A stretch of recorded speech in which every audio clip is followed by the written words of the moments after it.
Minister. Which is it? Stay informed, stay updated, stay entertained. I just don't know how anyone would not want to be there. Every weekday from midday. We are Good Afternoon Britain, only on GB News. Britain's news channel. I'm Patrick Christie's. Every weeknight from 9, I bring you 2 hours of unmissable, explosive debate and headline-grabbing interviews. What impact has that had? We got death threats and the bomb threat and so on. As time passes, she could have said Storm. You made my argument for me. My guests and I tackle the issues that really matter, with a sharp take on every story. It went everywhere. something practical could be done. Or I can become something different. Patrick Christie's tonight from 9 p.m. only on GB News, Britain's news channel. Join me, Neil Oliver, every Sunday night at 6 p.m. on GB News. And if an hour is not nearly enough for you, go to gbnews.com for special extended episodes online every Friday at 9 p.m, where we can truly get into the nitty-gritty of what's going on. GB News, Britain's news channel. If you want your news to be straight talking... This is a nightmare for the Conservatives again. Down to earth. It's not just Nottingham where this is happening, is it? And most importantly, honest. Hard-working, middle-class taxpayers, they'll get their book thrown at them. Then catch me, Martin Daubney, Monday to Friday, 3 till 6 p.m. on GB News, Britain's news channel.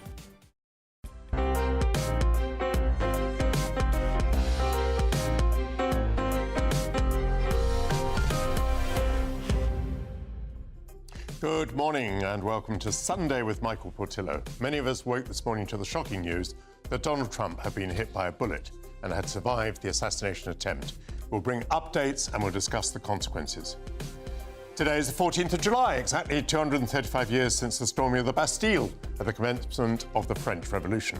Britain has undergone its own upheaval in the last 235 hours, and we now have a Labour government which has lost no time in busying itself with diplomacy and policy announcements. We'll be reading the auguries as we try to foresee future developments in British politics with an excellent panel. As ever, we shall also seek enlightened debate across the programme as we discuss global affairs and the world of culture. Elbridge Colby, the former United States Deputy Assistant Secretary of Defence for Strategy and Force Development, said earlier this week that the ongoing war in Ukraine is Europe's problem. Lieutenant General Sir Simon Mayle will share his thoughts on how involved Britain should be in the Russia-Ukraine conflict. Will the Three Lions roar to success against La Roja, the Spanish football squad, later today? Sports broadcaster Aidan McGee will be here with his excitement ahead of the big game. Will Sir Keir Starmer be given a feel-good boost? And arts editor of The Express, Stefan Kyriazis, will tell us of his theatrical adventures. This week, he's been to see a controversial, groundbreaking and 12-time Tony-nominated play starring Kit Harington. And he soaked up the atmosphere at the Glyndebourne Opera Festival. Before all of that, your headlines with Sophia Wensler.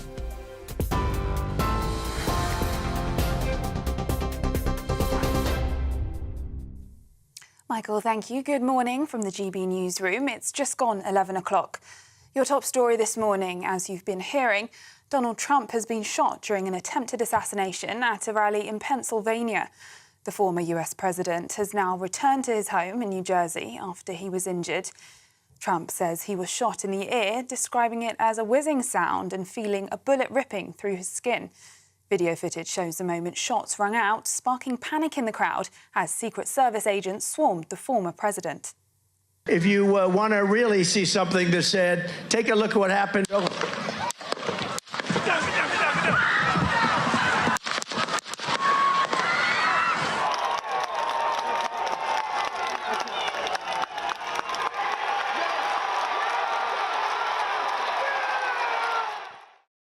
One rally attendee was killed and another 2 were injured.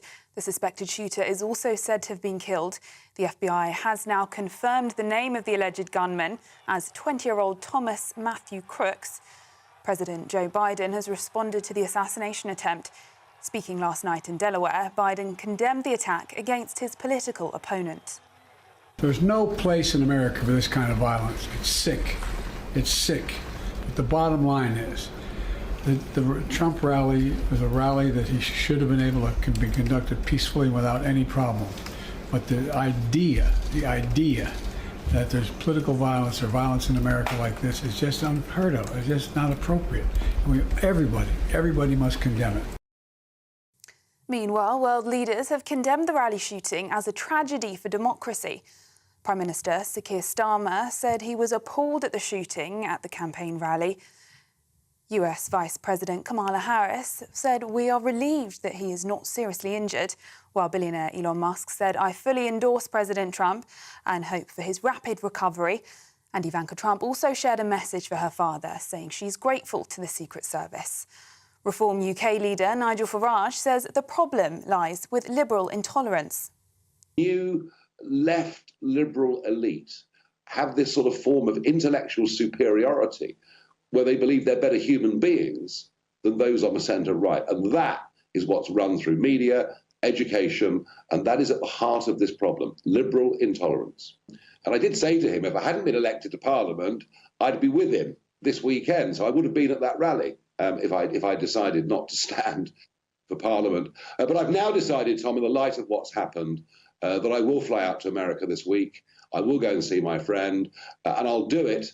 I'll listen to his acceptance speech at the convention on Thursday, and I'll do it not just as a friend, but I'll do it because we have to stand up for democracy. We have to stand up for people to be able to campaign. If we don't, we're absolutely sunk.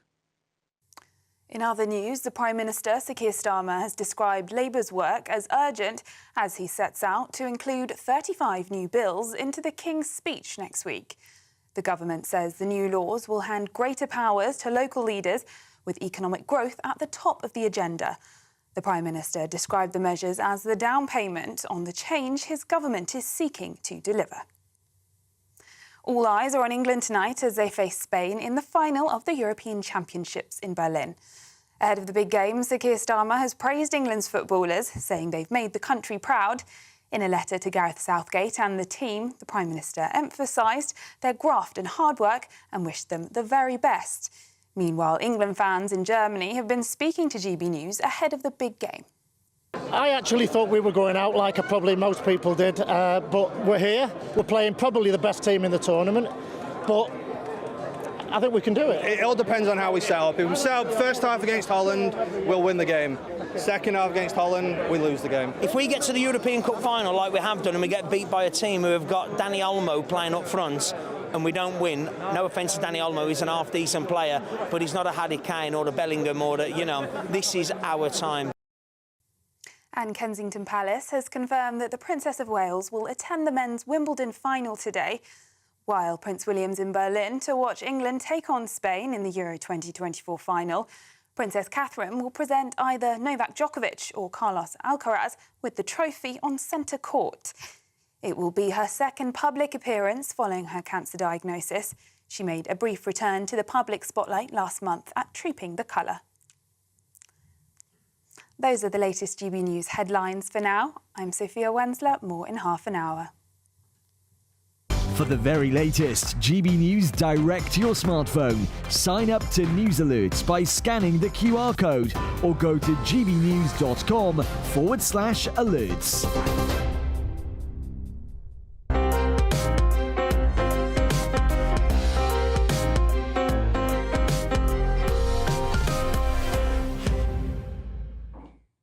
Thank you very much, Sophia Wensler. Britain has woken to images of Donald Trump, blood pouring from his wounded ear, raising a defiant fist as he survived an assassination attempt at a rally that he was addressing in Pennsylvania. I'm joined now by Baroness Claire Fox, Director and Founder of the Academy of Ideas, the former Senior Government Advisor, now Director of Government Relations at the Adam Smith Institute, James Price, and the former Labour Advisor and political commentator, Stella Chansekidou. Well, James, you have spent some time in the United States recently. You've been there for the last 3 weeks. Nigel Farage's reaction to this was to say that liberal intolerance was to blame. Firstly, do you agree with that? And secondly, is that exactly the sort of remark that's going to make things worse? Well, that may be the case. It is certainly a country more divided even than the UK has been through this general election that we've had. Across to a lot of states in the heartland, my other half is American, and you talk to some people, and when they asked me a question, said, look, can you tell me, what do people think about Donald Trump? And this was before the debate. And I said, well, probably like a lot of what people in America think. If you're a sort of university professor or something like that, you think he's awful and terrible and all the bad words. And if you're a sort of working class person, you quite like that he's irreverent and tells it how it is. This didn't go down very well with people, and I thought that was a pretty balanced answer, and I got a lot of kind of funny eyes and things like that. You go to different bits of the heartland out in the countryside, you see MAGA flags, you see Don't Tread on Me flags, you see almost some Confederate flags around as well. It's a deeply, deeply divided country. But when the rhetoric is like this on any side, it's almost a miracle something as awful as this hasn't happened already, especially in a country with that many guns around. Stella, we saw Donald Trump there emerging from the posse of security men, his head clearly visible, the blood on his head clearly visible, his hand raised defiantly, repeatedly this motion with his fist. That image is quite a contrast to Joe Biden's image right now. Mm-hmm. Yes, and statesmanship is extremely important and a very important aspect of leadership in the US. And Donald Trump is very, very good at that. He prioritizes that. He has a lot of emotional power. American voters, much like voters in other countries, but especially in the US, their attention is very, very fragmented because they're so used to social media and the digital experiences that images like that are going to have cut through where rhetoric and policy is not going to have cut through. What is very important right now is you're looking at the Democrats and they are panicking. They're trying to make this event about gun laws and gun violence because they think that this is something that will persuade voters to look at democratic values more positively. But they are really, really losing the game because the image is going to have a lot more cut through. What they should do instead, if they want to protect themselves against a Trump victory, is Joe Biden should say, we are going to have a 48-hour pause of the campaign and we're going to reflect. And then in a couple of days, they should go back out there, not Biden himself, other people, and rather than talking about gun laws, which nobody cares to talk about right now, they have exhausted this topic to death, they should say, if Donald Trump cannot protect himself in his own rally, how do we expect him to protect us, American people? This is how he's going to be president. I think his defence is the responsibility of the Secret Service, and I personally am astonished that a shooter could have been on the roof at a rally conducted by a former president and potential candidate. And by the way, on the 48-hour point, I mean, he's going into his convention any moment now. Claire, the remark from Nigel Farage about liberal intolerance, do you see a read across to British politics? So I think that there are important political points to be made about what's happening in politics today and the kind of toxicity and so on. But I would like to say that although, Stella, I think you're right to assess it the way you have, I don't think we should just straight away think of this as a kind of how's it going to play in the election position. I mean, this is an attempted assassination of a former president, somebody standing in the president, is very serious for democracy. And I think the symbol of Donald Trump, putting the fist in the air, I don't care whether it plays well, it actually shows some courage, it shows a different attitude, and I would want every politician to basically, for this very moment, say, well done, Donald Trump, thank God you weren't killed, and we should all have that attitude of defiance to those who try and close down democracy using violence. That's the first thing.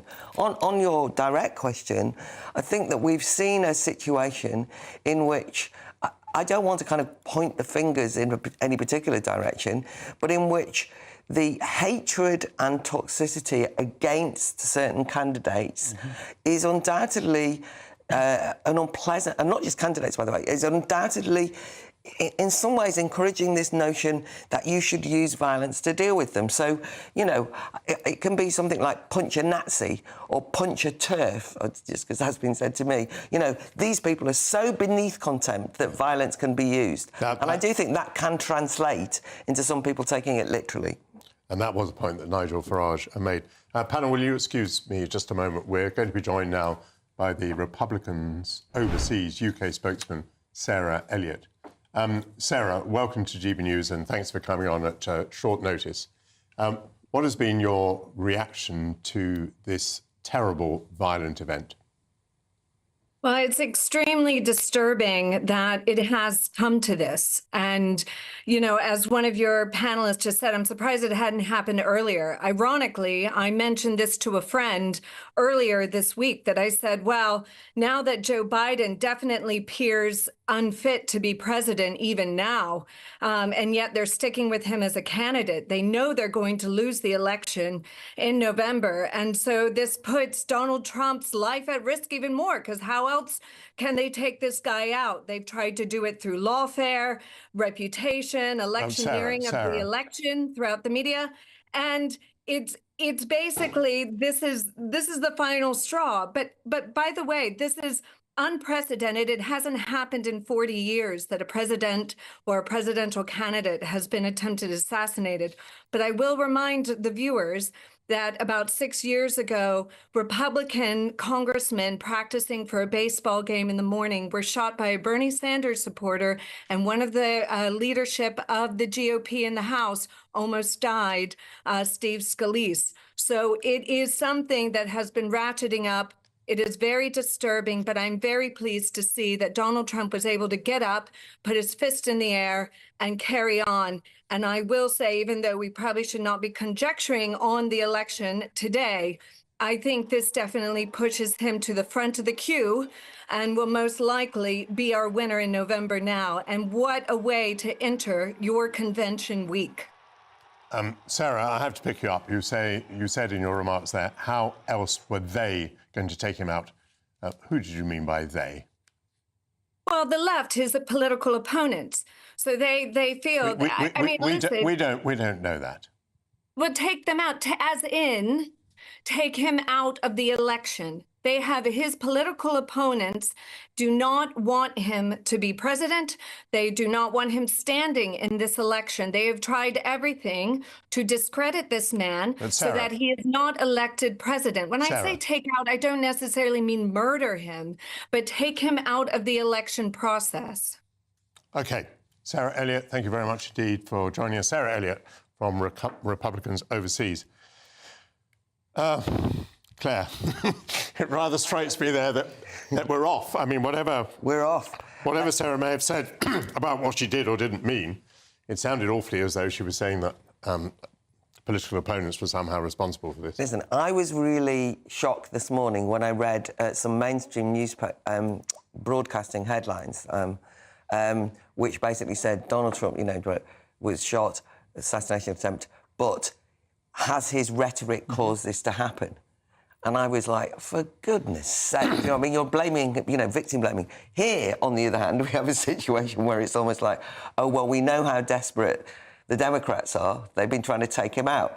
And it's like, well, that's helpful in the midst of it all. I don't think... I'm shocked by it. I really don't think that is the way... It's not a statesman-like way to deal with this, but it's more serious than that, right?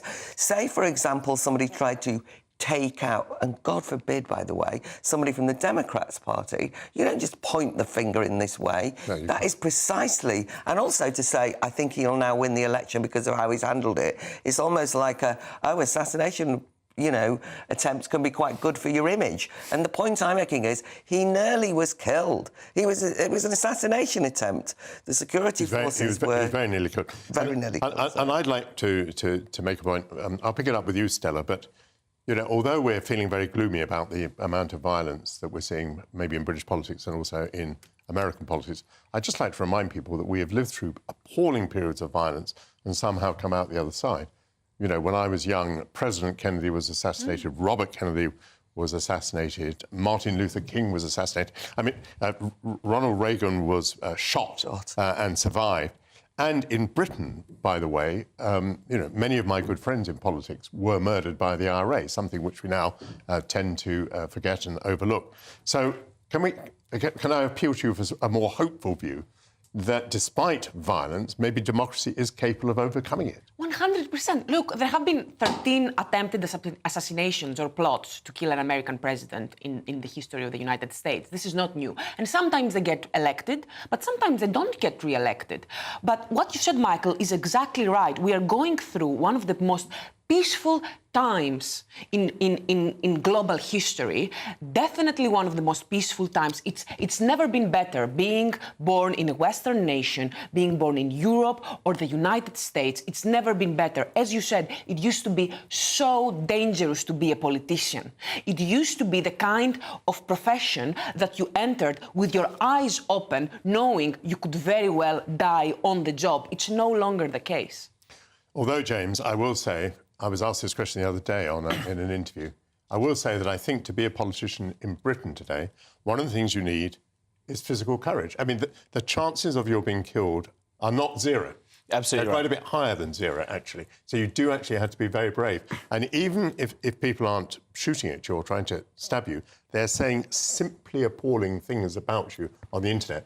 We're looking for courage of the sort that maybe we haven't needed from politicians since, I don't know, World War II. Yeah, I think that's absolutely right. And you've only got to be someone... My old boss, Nadeem Zahawi, would go and speak at a university event and suddenly a bunch of students would come up and start screaming in his face and intimidating him. And, I've seen it with Jacob Rees-Mogg. He had this walking out of Parliament with his, 9-year-old son at the time, people screaming this stuff. I think whether we find out from this young person who did the shot, whether he was mentally ill, whether it was indeed the kind of radicalisation because of rhetoric, what we have to do is bravely also look at the causes of this. Only a couple of years ago, a sitting member of Parliament in the United Kingdom, Sir David Amess, was killed at a surgery by someone who didn't like that he, was pro-Israel. And we sort of managed to, I think in the internet speak, memory hole this. We managed to say, oh, actually, it's all about online anonymity. No, it wasn't. This was about Islamist terrorism. And when it's that, you have to face up to what that is, because that kind of violence is increasing. And we've seen that on the streets after what happened in Israel on October the 7th. Whatever the causes of the violence, we have to look at that and be brave in a policy response and not just hold our hands and sing Kumbaya, because that isn't going to work to keep people safe.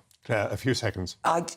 There is actually violence in British politics and probably in American politics, but it's a low-level, massively horrible intimidation if you have the wrong views. And I'm afraid that we have lost the plot in terms of calling out Islamist threats, but also I don't want the response to this to be clampdowns on free speech, which I'm afraid a lot of politicians say, oh, what we've got to do is ban everybody speaking.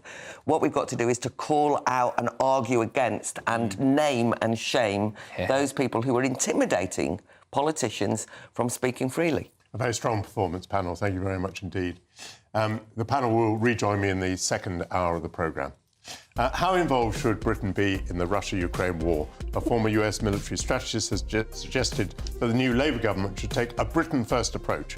As we run down our weapons stocks to supply Ukraine, how sustainable is the last government's policy, and could it survive the election of Donald Trump? We'll be talking to Sir Simon Mail.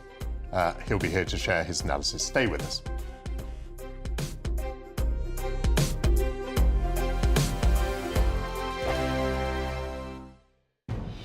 Good afternoon, Britain. Weekdays from midday. Now, time for the best part of the show, our Greatest Britain, where we share amazing people who do amazing things. And this week, that is Dr. Leo Cheng and Reverend Hilary Cheng. Well, Dr. Chen regularly serves as a volunteer surgeon aboard the Mercy ships in West Africa and has recently served his 17th mission aboard the ships. He volunteers with his wife, Reverend Hilary Cheng, a Methodist minister in the UK. Thank you for joining us, and what a privilege. So just briefly explain, what are Mercy ships? Well, Mercy ships provide world-class surgery on the ship, and the ship then sail to these poorest of the poor country because there's no infrastructure to get road or rail there. And we offer free surgery and also education, training of medical staff, and partner with the local or the host nation to build up their surgical and anaesthetic services. So how long have you been travelling West Africa? You go on all these different ships, different ports, and you treat the needy and the vulnerable. How long have you both been doing this? 20 years. 20 years? Just over 20 years. And you take the time to do this out of your own holiday from work. Why do you do it? Well, because I'm indebted to the education in this country with all the qualification I get. And NHS is great. I love the NHS because without NHS, we see cases that we see in the low-income country. And I want to make use of my hand to help those people who have no way of helping themselves. Because the tumours, the deformities, not just a physical ailment, but it's being ostracised and die early, commit suicide because they've been ostracised by their family. When you're on the ship, you are seeing the very worst that the country can offer. I find it a great privilege to work alongside these people. GB News, the People's Channel. I'm Christopher Hope. From pop stars to politicians, I'll interview anybody in a pub who's got a political opinion. Join me every Friday on Spotify, Apple Podcasts, YouTube or gbnews.com, or wherever you get your podcasts. This is GB News, the People's Channel. In the GB Newsroom, we bring you the news as it happens. With our team of dedicated journalists across the UK, GB News brings you accurate reporting of the day's topical agenda. When the news breaks, wherever and whenever it's happening, we'll be there. This is GB News, the People's Channel, Britain's news channel. If you want your news to be straight talking... This is a nightmare for the Conservatives again. Down to earth. It's not just Nottingham where this is happening, is it? And most importantly, honest. Hard-working, middle-class taxpayers, they'll get the book thrown at them. Then catch me, Martin Daubney, Monday to Friday, 3 till 6 p.m. on GB News, Britain's news channel.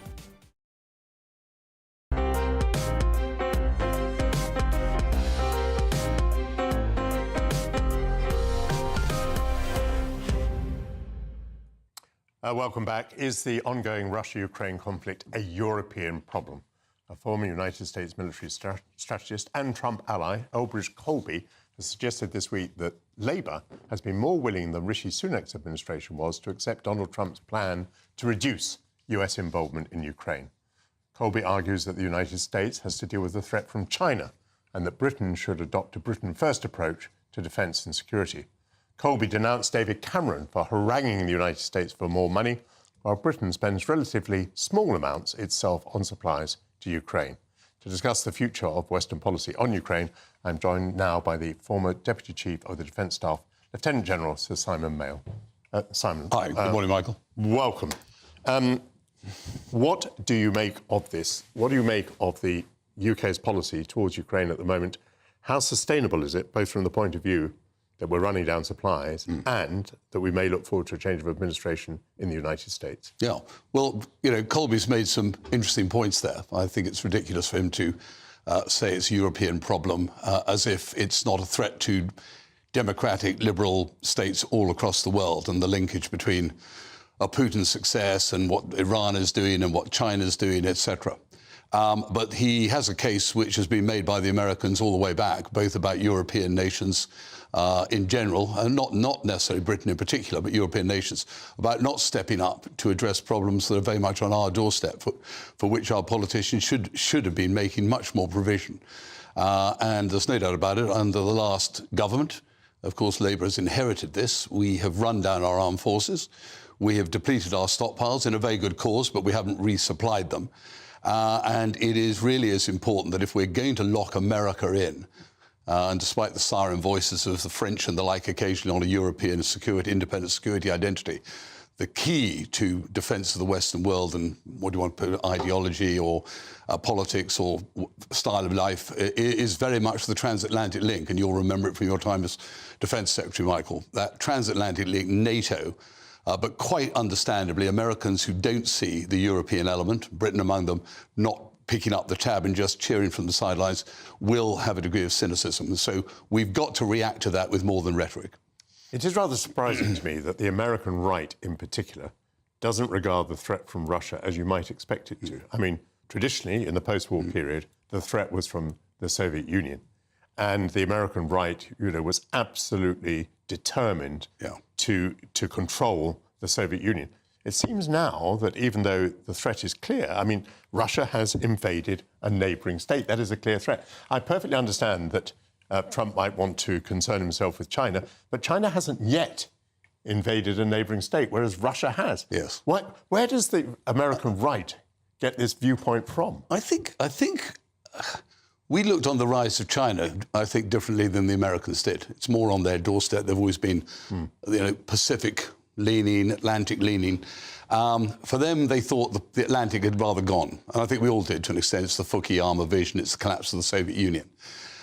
They also, to an extent, look on Russia as being a diminished power as a result of what it's doing in Ukraine. And you've seen the horrendous figures. They're talking about 70,000 casualties in the last 2 months. I have to say, the same size as the British Army. That'd be the equivalent of every man and woman killed or wounded in the British Army in the last 2 months. And they do see the rise of China as an existential threat, so they think it can be managed. I think the key about the American political establishment, not just the right, Democrat, Republican, was this confidence in the ideology that bound the liberal democracies together. But if you look geographically here, and you're looking there as a threat, and here is Europe, it's quite easy, as you know, and you've dealt a lot with the Americans, to say, well, you're rich enough to be dealing with this. It is, inverted commas, your problem. We have always inclined to say it should be our problem, but like any our problem, it's got to be a shared problem and a shared response. Were you concerned, as I was the other day, there seemed to be a rather unfortunate incident where President Zelensky understood that he was going to be allowed to use British missiles to attack targets in Russia, said so publicly, and then the British government wrote back and said, oh no, there's been no change to the policy. The Storm Shadows that we have supplied are not to be used against Russia. I mean, firstly, making so public what are the conditions under which you supply weapons to your competent seems to me most unfortunate. But also the idea that there was this discussion that maybe the Prime Minister had wrote back. Were you worried about that? I was. It always worries me, these sort of things. If these are life and death issues in many ways, and battlefield outcomes depend on precisely these sort of red lines of use. And I sense the Ukrainian frustration. I, to an extent, do understand the political sensitivity about an attack on the Russian, the Rodina, the motherland, feeding the Putin narrative that we're under attack from the West. But I do think these discussions should not be had in public. They unsettle allies. They unsettle people in the front line doing the fighting. It's also pretty asymmetric, isn't it? I mean, a Chinese or a North Korean weapon can be used to attack Kiev, but a British weapon can't be used to attack a target in Russia. Well, of course, they'll say Ukrainian, and the Ukrainians have been quite bold about this. They'll say anything we manufacture is game on, but they do accept there are sensitivities in certain Western countries. Now, to an extent, here we are 2.5, moving on towards 3 years into this conflict. It's not getting any better. The security of Europe is definitely at stake on the outcome of this. Putin seems absolutely convinced in old Russian style that he can continue to wear the West down. And just fighting to a standstill or a stalemate, Michael, gives to an extent Putin a narrative victory in which he holds on to what he's got. And he will be watching what happened in America last night, because on the outcome of the presidential election in November will depend fundamentally which way the policy goes, because whatever the French, Germans, ourselves do, it is not a war winner. It's really important.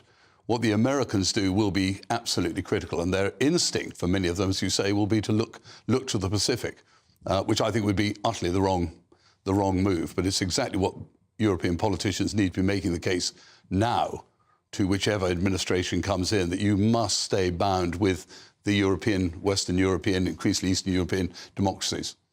Donald Trump has survived the assassination attempt last night. One can speculate that he emerges stronger. He certainly looked like, physically like a powerful and brave figure. Quite impressive, those images coming out.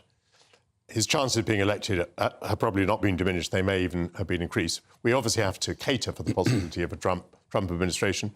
And we should take seriously, should we, that almost the first thing he'll do is lean on Zelensky for a peace settlement. Yes, he may well. I hope he'll be warned off that. At the moment, though, he has very effectively, in some ways, used the idea that America might step back. Most European members of NATO have now signed up to 2%. They've been driven up to 2.5%. He has made, in his time as president, but Obama made the same thing. He has forced European nations to confront the reality of what the world looks like. And the idea of bribing electorates with their own money on the basis of, social security benefits or the NHS, wider health systems, when the only place you can go for more money into defence is going to be those areas, I think it's been really important. And I think there really is a grown-up debate to be had. And were we to find ourselves a policy decision that America was stepping back, I hope not from NATO, but support for Ukraine, we could not in any short order fill in that gap. So we have got to be making the case to the Americans that Europe gets it. Europe understands the importance of the American underpinning of our security. Please stay engaged, but we must do our part and beyond rhetoric. Unfortunately, my experience with the Ministry of Defence, probably yours too, was that in a way it doesn't quite matter how much you spend, it's whether you spend it effectively or not. Yes, and I don't believe it is spent very effectively. I've been quite reluctant to call for greater defence spending because I think it is so poorly spent at the moment. We're just coming to the end, but you implied a moment ago that the missiles and other equipment, ammunition that we're supplying to Ukraine is not being replaced. Do you know that for a fact? Well, it has not been replaced at the speed it should have been. And again, you'll recall, Michael, that if you went on operations and expended ammunition, you instantly went to the Treasury and demanded that they resupply, because that was not in the core military budget. And my understanding is we've been very slow when we started using our stockpiles, which were largely for British consumption on British operations, to really open up the production lines for missiles and ammunition again. General, thank you very much. That's Sir Simon Mayle. Will the Three Lions roar to success against the Red Fury? The Spaniards this evening. Sports broadcaster Adam E will be here to share his excitement ahead of the big game. Stick with us. Thank you. That was.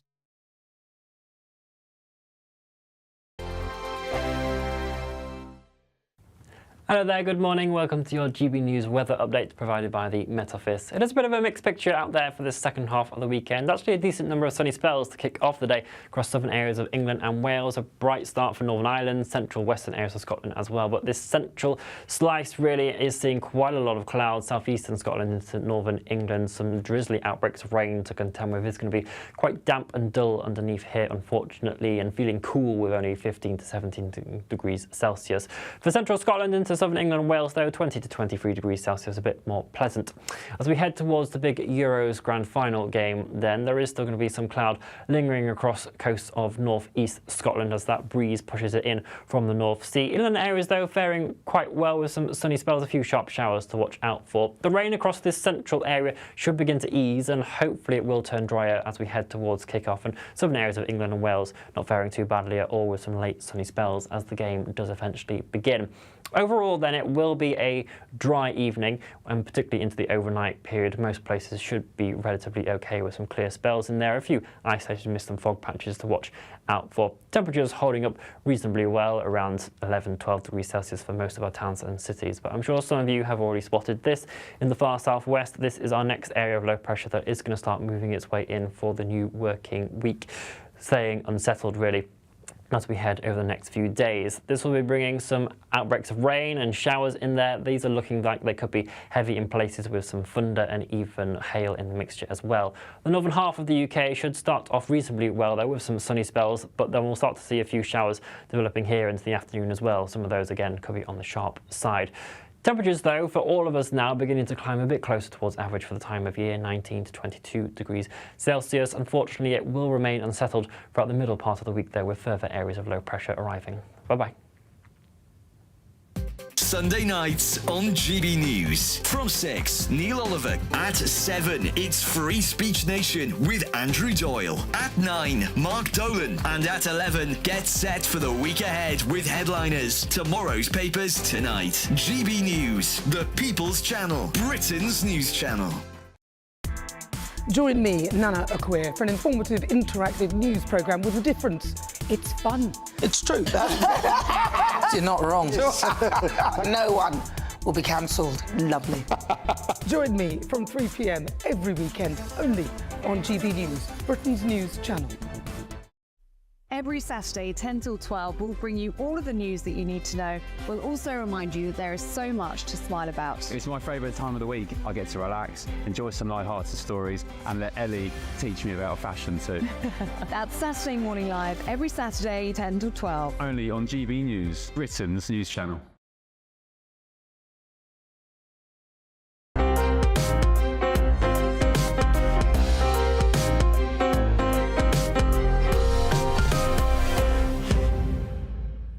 Welcome back. The Three Lions have made their way into another Euros final following a shaky start to the competition. But can they overcome one final hurdle to lift a trophy 58 years after they last placed their hands on silverware? If the Spanish were to succeed tonight, it would be their 4th Euros win. sports broadcaster Aidan McGee joins me now. Absolutely marvellous to see you. Now, I said we had a shaky start to the competition. The Spanish did rather well. They've had 9 different players score a goal on their way to the competition. They've only been taken once beyond 90 minutes. They've had nothing but straight victories. Yeah, they've been outstanding, and nobody could really see it coming before the tournament either, Michael, actually. They were a bit shambolic at the last World Cup, which, don't forget, was only 18 months ago because it was held in Qatar, and they had to undergo some real soul-searching. They appointed a guy called Luis de la Fuertes, who has been promoted from within the system, actually. He wasn't one of these sexy glamour names from around Europe somewhere to come in and take the thing by the horns and drive it into a new era. He was somebody who was already in the system, a little bit like Gareth Southgate, actually, who was already working within the FA framework and was promoted upwards. And I guess that's what the framework is meant to do. And so nobody really expected them to perform the way they had. I mean, they've got some very young players in there as well. Nobody really expects a 16-year-old winger, Lamine Yamal, for example, to come. All right, he plays for Barcelona, but nobody expects him to come in and score a winning goal against France in the semi-final. But that can sometimes happen. And so your best laid plans when you're kind of looking at your opponents and saying, right, where are the dangers coming from? They've got threats all over the pitch. They've got a guy called Rodri in the middle. He plays for Manchester City. He's lost 1 of his last 49 games for club and country. Interestingly, though, the one game they lost was playing for Manchester City against Man United at Wembley about a month ago. In the cup final. In the cup final against Kobbie Mainoo, who has got to look after him today. So he has to mark him in exactly the same way. Well, it's not marking as such. Marking doesn't really exist in football anymore. Oh, okay. You don't really kind of mad mark. That's deemed to be a little bit primitive. The more intelligent teams will get around that. But yeah, they've got to track the runs. He's got to stop him having the ball. He's got to starve him of possession. But it's not just his job. It's also going to be the job of Declan Rice as well. And there are other players they have to look after as well. And they've as I say, 6 wins in a row. They're in brilliant form. They've accounted for Italy. They've accounted for Germany, and of course France, the big one on Tuesday.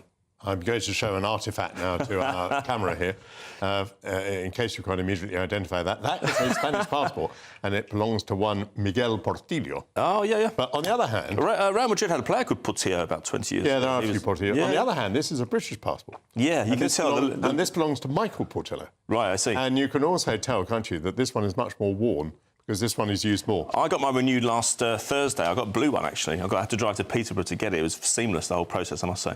Anyway, what I want to say was, although I am very much a dual national, I have enormous empathy for Spain. I'll be in Spain by the time of the final, yes, actually, tonight.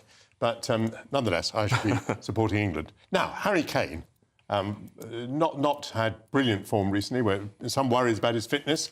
Yeah, I think it's a fitness thing. I think it's a fitness thing. He had a back issue at the end of last season. He had a wonderful season for Bayern Munich going to Germany, 49 goals in 52 games in all competitions. But there was a slight twinge at the bottom of his spine, I think it was. So he had a little bit of a break at the end of last season to prepare him for the tournament. Now, it's quite an unforgiving environment to plot your comeback. You're playing, 6-7 games in the space of 3 weeks. It's not easy. So he's looked as if he's been a little bit laboured on the pitch. That said, 3 goals in 6 games, only one of them a penalty. He's also, he won a penalty as well last Wednesday in the semi-final against Holland, which was a little bit controversial, but nonetheless he had an impact on the game. So, look, I don't think he's the England captain, so he's not going to be dispensed with tonight. And I think that the memory of Graham Taylor taking Gary Lineker off in Euro 92. So you don't think he'll even come off? You don't think he'll come off in the 73rd minute and Ollie Watkins will come on and score the goal, the winner? Possibly. Wouldn't that be amazing? And we could have a bank, as the Sun said the other day, we could celebrate a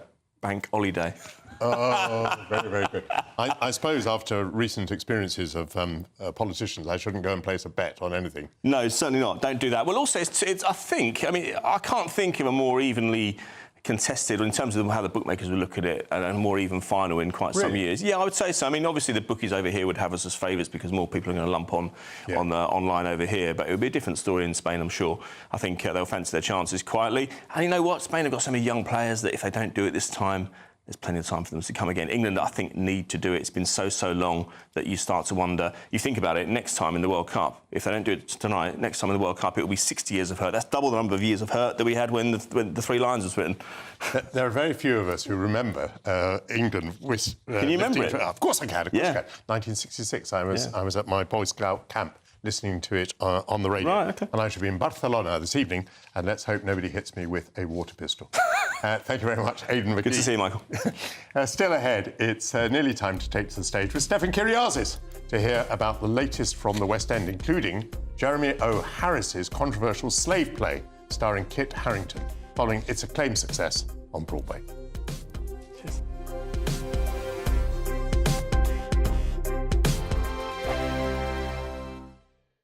We're proud to be GB News, the People's Channel. And as you know, we always love to hear your views. Now, there's a new way of getting in touch with us at gbnews.com/yoursay. By commenting, you can be part of a live conversation and join our GB News community. You can even talk to me, Bev Turner, or any of the members of the GB News family. I'm Martin Daubney. This is GB News, Britain's news channel.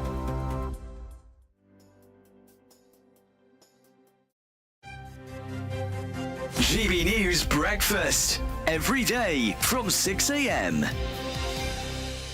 Khloe Kardashian has come under fire after posting a picture of her 6-year-old daughter wearing a full face of makeup. Yeah, the reality TV star said the youngster was participating in a dance recital and that wasn't an everyday occurrence. So this morning we're asking, is it ever okay to let children wear makeup?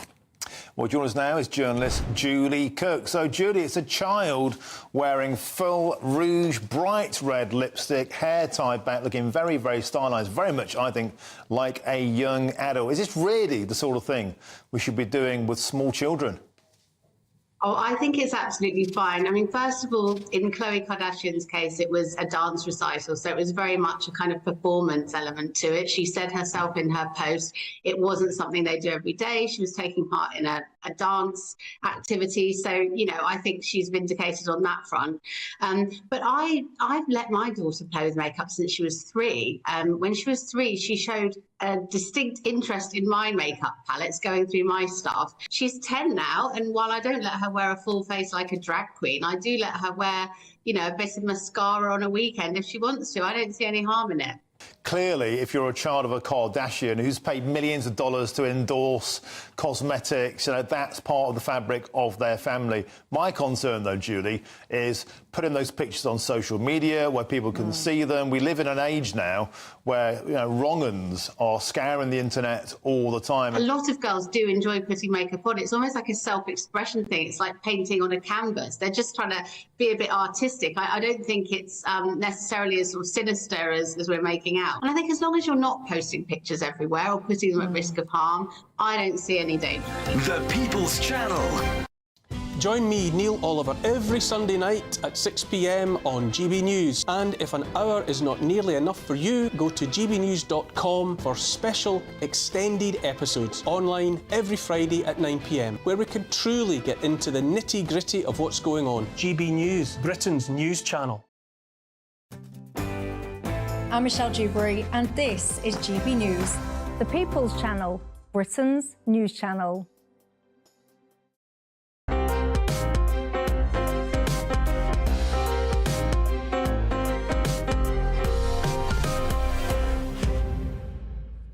Welcome back. Stefan Kyriazis has, as ever, been to the theatre.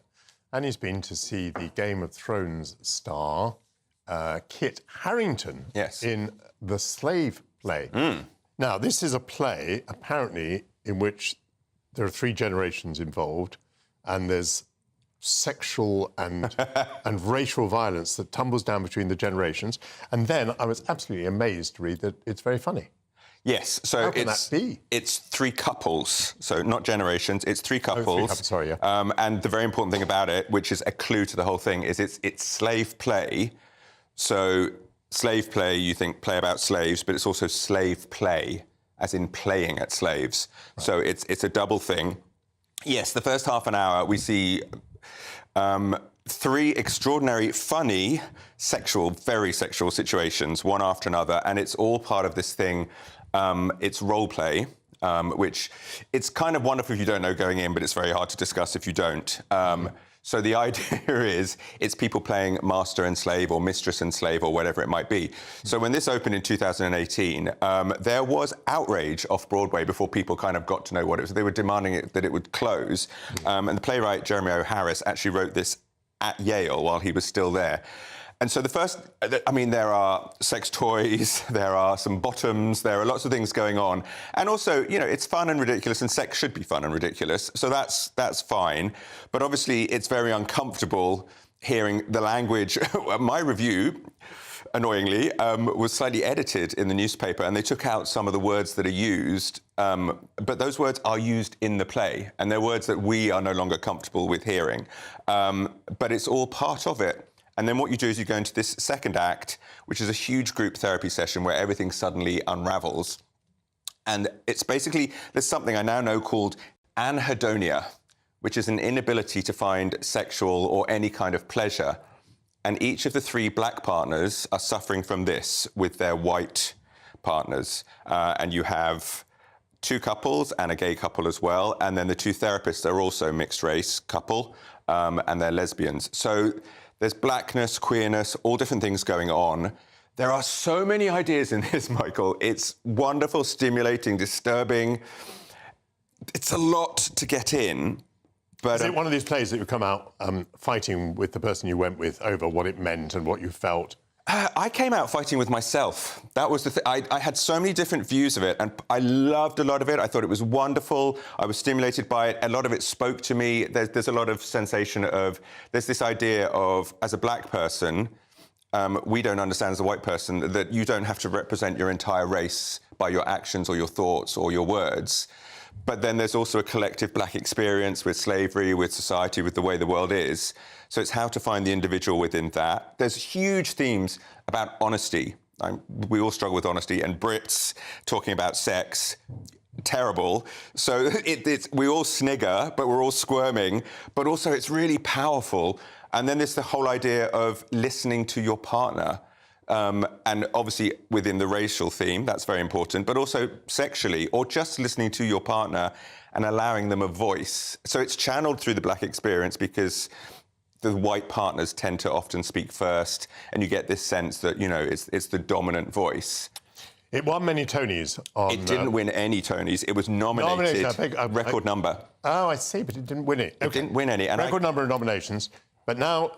Kit Harington is in it. Kit Harington is in it. I guess he was not in it on Broadway. He was not, but he plays the one English character who's married to a black American woman. I didn't love him before in Henry V. I thought he was fine. He's excellent in this. He's charismatic, he's fully committed. The entire cast is superb. And when we get some real deep emotional turmoil and some really painful moments, it's superb. The final act is just him and his partner, and it's dark and disturbing. And for me, that was a glimpse of what it really could have been. The humour for me, I didn't like the ridiculing of some of the therapy, but I loved it. It's stimulating, it's interesting. Yeah, you're excited. Where is it, and any chance of getting a ticket? Yes, this one... For the public, I mean. Yes, I'll sort you out, Michael. It's on at Noel Coward Theatre until September 21st. And I want to really stress that this is one of these shows, £20 day tickets.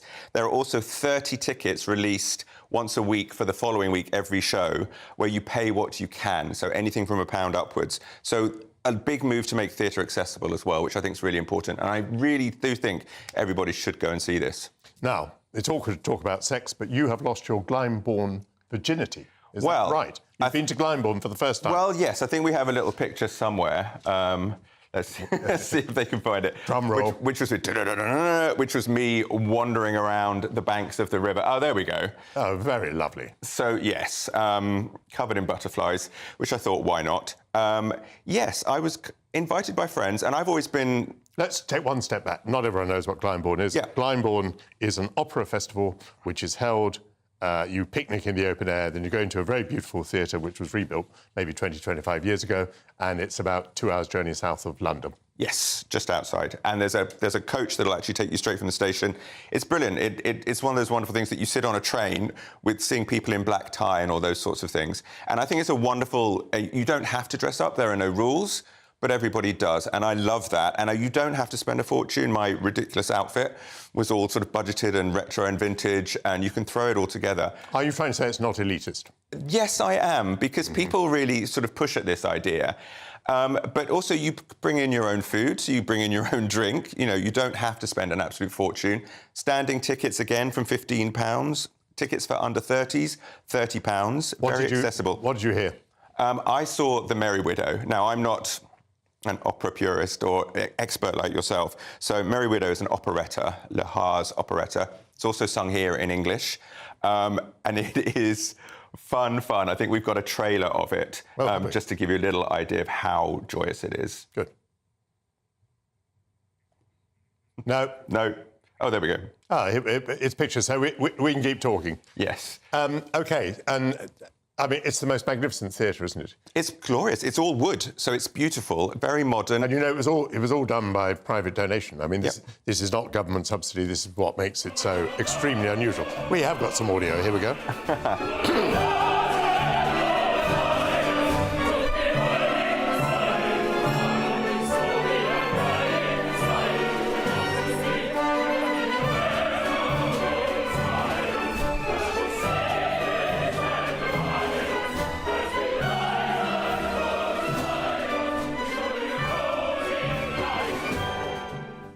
It looks like a lot of good fun. Huge amount of fun. Danielle Denise, who is the main soprano, is absolutely joyous. Triple threat, sings, dances, acts. She's fantastic, hugely charismatic. The main tenor, German Olvera, was fantastic. Did a few body rolls on the stage afterwards. Again, can sing and dance. Pure joy. I thoroughly recommend. I cannot stress how much fun it was for everyone. I cannot say how pleased I am that at last you've gone to Glyndebourne. I'm glad you enjoyed it. I'm going several times this year and I'm looking forward to it very much. You're watching Michael Portillo on GB News. That concludes the first hour of the programme, but please don't go away. After the break, we'll be discussing what the new government can do about the National Health Service. Is radical reform in the wind? We'll be looking at the inner workings of Whitehall, the reality of Yes Minister with a senior former civil servant. And I'll be asking whether the British countryside is being despoiled by an influx of tourism. Stay with us, please.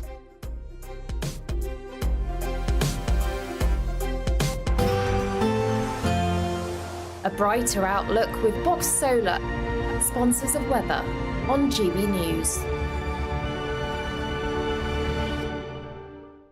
Hello there, welcome to your latest GB News weather forecast provided by the Met Office. Some of us have been lucky enough to see some sunny spells first thing this morning, but sadly hasn't been the case for everyone. We do still have low pressure out towards the North Sea with a occluded front swirling around there, providing drizzly outbreaks of rain for southern Scotland, northern England. Could move into parts of North Wales, the Midlands later on into the afternoon as well. A fairly dull and damp day to come here, unfortunately. Western Scotland not faring too badly though, a decent amount of sunshine, and also the far south of England and Wales seeing some sunny spells right throughout the day, even if the cloud does bubble up a little later on. And in that sunshine, temperatures seeing highs of 21 to 23 degrees Celsius, quite pleasant, but feeling cool underneath the most persistent cloud, 13 to 15 degrees Celsius, your best temperatures here. As we head towards the Euros Grand Final, then there will also be quite a bit of cloud across the far northeast of Scotland, particularly murky around some coastal areas. Again, the Highlands, Argyll and Bute, those western areas not faring too badly really, still with some sunny spells into the evening. A few showers and quite cloudy for Northern Ireland. The rain will be easing off across northern England, but still can't rule out the odd spot of drizzle as we head towards kick-off. But again, southern areas of Wales and England shouldn't be faring too badly at all. Some sunny spells and then clear skies into the evening and overnight.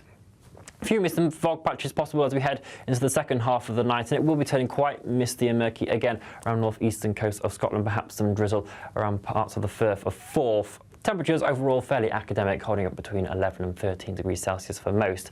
On Monday, though, our attention turns to this area of rain that's going to start pushing its way in from the south. This could turn quite heavy in places across southwest England into Wales, and there is a yellow rain warning in force for this, so do take care throughout the day. There could be some tricky driving conditions. The northern half of the UK faring a bit better with some sunny spells, the odd isolated shower in there, but temperatures for all of us generally around 21 or 20 degrees Celsius. Staying changeable, though, throughout next week with further areas of low pressure arriving. Bye-bye.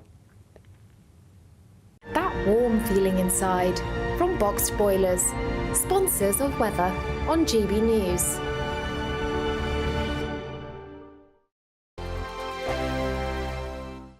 It's our summer treat to you. Your chance to win an incredible £30,000 in tax-free cash. Our biggest cash prize of the year so far. With an extra £30,000 in your bank account this year, you could take the ultimate financial holiday and send some of those day-to-day financial stresses packing. £30,000 could get you those nagging home improvements done, buy that brand new car, or just enable you to kick back and relax for the rest of the year. For another chance to win £30,000 in tax-free cash, text CASH to 63232. Text costs £2 plus one standard network rate message. You can enter online at gbnews.com/win. Entries cost £2. Or post your name and number to GB07 PO Box 8690 Derby DE1 9TT.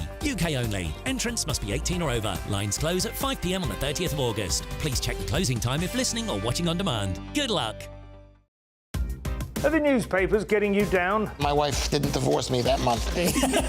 Struggling to separate the wheat from the chaff? I know that it's a bit of a circus at the best of times. Well, don't worry. Headliners has got you covered. We'll take the burden of reading the day's news, and if we get depressed, who cares? It's an occupational hazard, frankly. That's Headliners on GB News from 11 p.m. till midnight, and the following morning, 5 till 6 a.m. on GB News, the comedy channel. Nah, just kidding. Britain's news channel.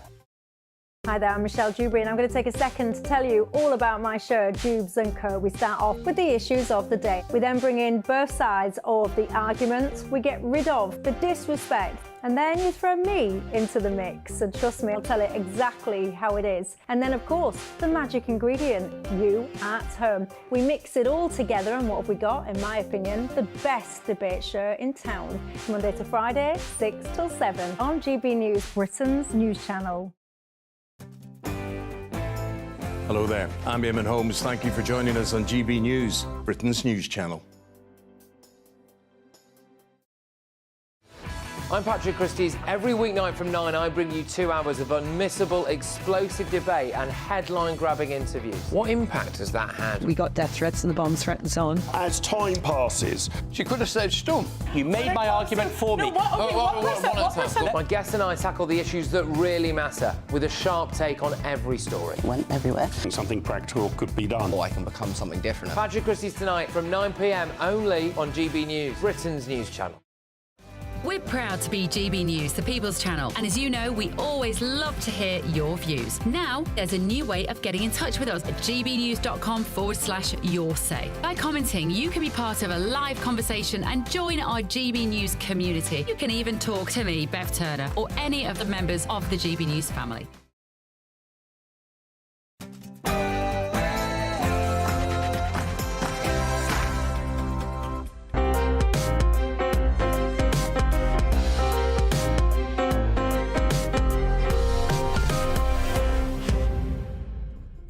Good afternoon and welcome to the second hour of Sunday with Michael Portillo on GB News. Whilst Sir Keir Starmer may think that a new era has dawned, the weather under this Labour government has so far been unseasonably cold and wet. Thick cloud has descended on our nation, largely blocking out the sun. But on this programme, we offer all-weather enlightenment. Please spend the next hour with us as we blow away the cumulus of doubt and illuminate a range of subjects. We'll keep you updated on the situation in the United States, where Donald Trump has emerged defiantly from an attempt on his life at a rally in Pennsylvania. What might the new government in Britain do about the National Health Service? The new Secretary of State for Health, Wes Streeting, has promised to end the begging bowl culture of the NHS and has launched a so-called warts and all investigation of Britain's health system. Is the new minister truly a radical? What are the boundaries of his imagination? Will his party, the unions and the public allow him to get anywhere? What is the truth behind the satire, Yes Ministers? How do civil servants and ministers interact? The former senior civil servant and political historian Alan Evans will discuss his new book, The Intimacy of Power, which gives an insight into Whitehall's most sensitive network. As protesters spray tourists in Barcelona with water pistols, does megatourism now impact the quality of the British countryside and the tranquility of locals as visitors descend on the hottest National Trust spaces? Has a collective British obsession with the countryside tarnished the picturesque Cotswolds? Jacinda Maxton Graham will be here to share her thoughts. And finally, we toast International Cava Day. I'll be joined by Jessica Summer, founder of Mouse and Grape. Which football team Will you toast today with Spanish sparkling wine? All of that ahead. But first, your news headlines with Sophia Wensler.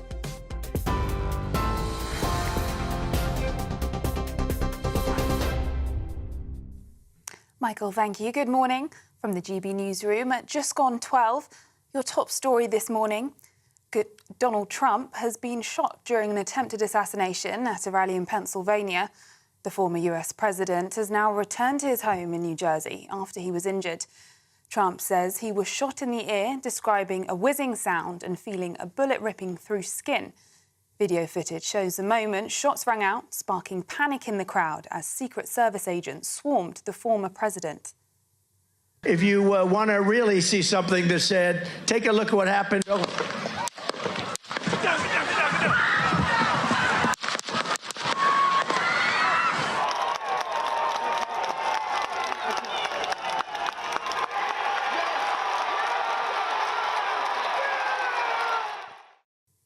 One rally attendee was killed and another 2 injured.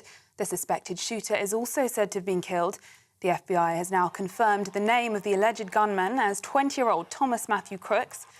President Joe Biden has responded to the assassination attempt. Speaking last night in Delaware, Biden condemned the attack against his political opponent. There's no place in America for this kind of violence. It's sick. It's sick. But the bottom line is, the Trump rally was a rally that he should have been able to be conducted peacefully without any problem. But the idea that there's political violence or violence in America like this is just unheard of. It's just not appropriate. And everybody must condemn it. Meanwhile, world leaders have condemned the rally shooting as a tragedy for democracy. Prime Minister Keir Starmer said he was appalled at the shooting. US Vice President Kamala Harris said, "We are relieved that he is not seriously injured," while billionaire Elon Musk said, "I fully endorse President Trump and hope for his rapid recovery." And Ivanka Trump also shared a message for her father, saying she is grateful to the Secret Service. Reform UK leader Nigel Farage says the problem is liberal intolerance. New left liberal elite have this sort of form of intellectual superiority where they believe they're better human beings than those on the centre right. And that is what's run through media, education, and that is at the heart of this problem, liberal intolerance. And I did say to him, if I hadn't been elected to Parliament, I'd be with him this weekend. So I would have been at that rally if I decided not to stand for Parliament. But I've now decided, Tom, in the light of what's happened, that I will fly out to America this week. I will go and see my friend, and I'll do it. I'll listen to his acceptance speech at the convention on Thursday, and I'll do it not just as a friend, but I'll do it because we have to stand up for democracy. We have to stand up for people to be able to campaign. If we don't, we're absolutely sunk. In other news, the Prime Minister, Keir Starmer, has described Labour's work as urgent as he's set to include 35 new bills into the King's speech next week. The government says the new laws will hand greater powers to local leaders, with economic growth at the top of the agenda. The Prime Minister described the measures as the down payment on the change his government is seeking to deliver. All eyes are on England tonight as they face Spain in the final of the European Championships in Berlin. Ahead of the big game, Keir Starmer has praised England's footballers, saying they've made the country proud. In a letter to Gareth Southgate and the team, the Prime Minister emphasised their graft and hard work and wished them the very best. Meanwhile, England fans in Germany have been speaking to GB News ahead of the big game. I actually thought we were going out like probably most people did, but we're here. We're playing probably the best team in the tournament, but I think we can do it. It all depends on how we set up. If we set up first half against Holland, we'll win the game. Second half against Holland, we lose the game. If we get to the European Cup final like we have done and we get beat by a team who have got Dani Olmo playing up front and we don't win, no offence to Dani Olmo, he's an half-decent player, but he's not a Harry Kane or a Bellingham or this is our time. And Kensington Palace has confirmed that the Princess of Wales will attend the men's Wimbledon final today.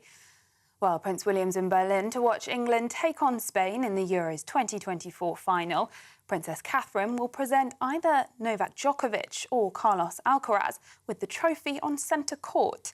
It will be her second public appearance following her cancer diagnosis. She made a brief return to the public spotlight last month at Trooping the Colour.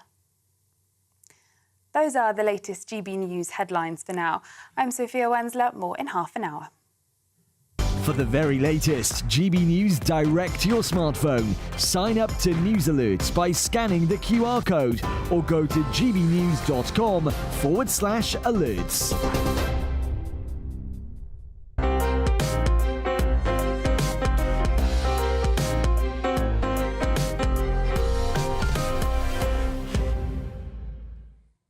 Thank you, Sophia Wensler. How radical might Wes Streeting be with the National Health Service? Britain now spends more than most countries on health, and our health outcomes are some of the poorest in the developed world. So far from our NHS being the envy of the world, it's losing public confidence, and its productivity appears to be in decline. Patients are on long waiting lists for surgery, and many have now given up on trying to get a doctor's appointment. I'm rejoined by my panel, the Baroness Claire Fox, James Price and Stella Chantiakidou. Stella, let's start with you. What is your feeling? Do you think that the new Health Secretary, Wes Streeting, who speaks in radical language, might be radical in practice? I think he's very determined, and I think he's very, very focused on performance. And something that we have said over and over again is if one party is trusted with the NHS, that's the Labour Party, so are the best placed to reform the NHS. Now, Wes Streeting has announced that he's going to do a forensic probe into the NHS's finances and performance. And there are two reasons why he's doing that.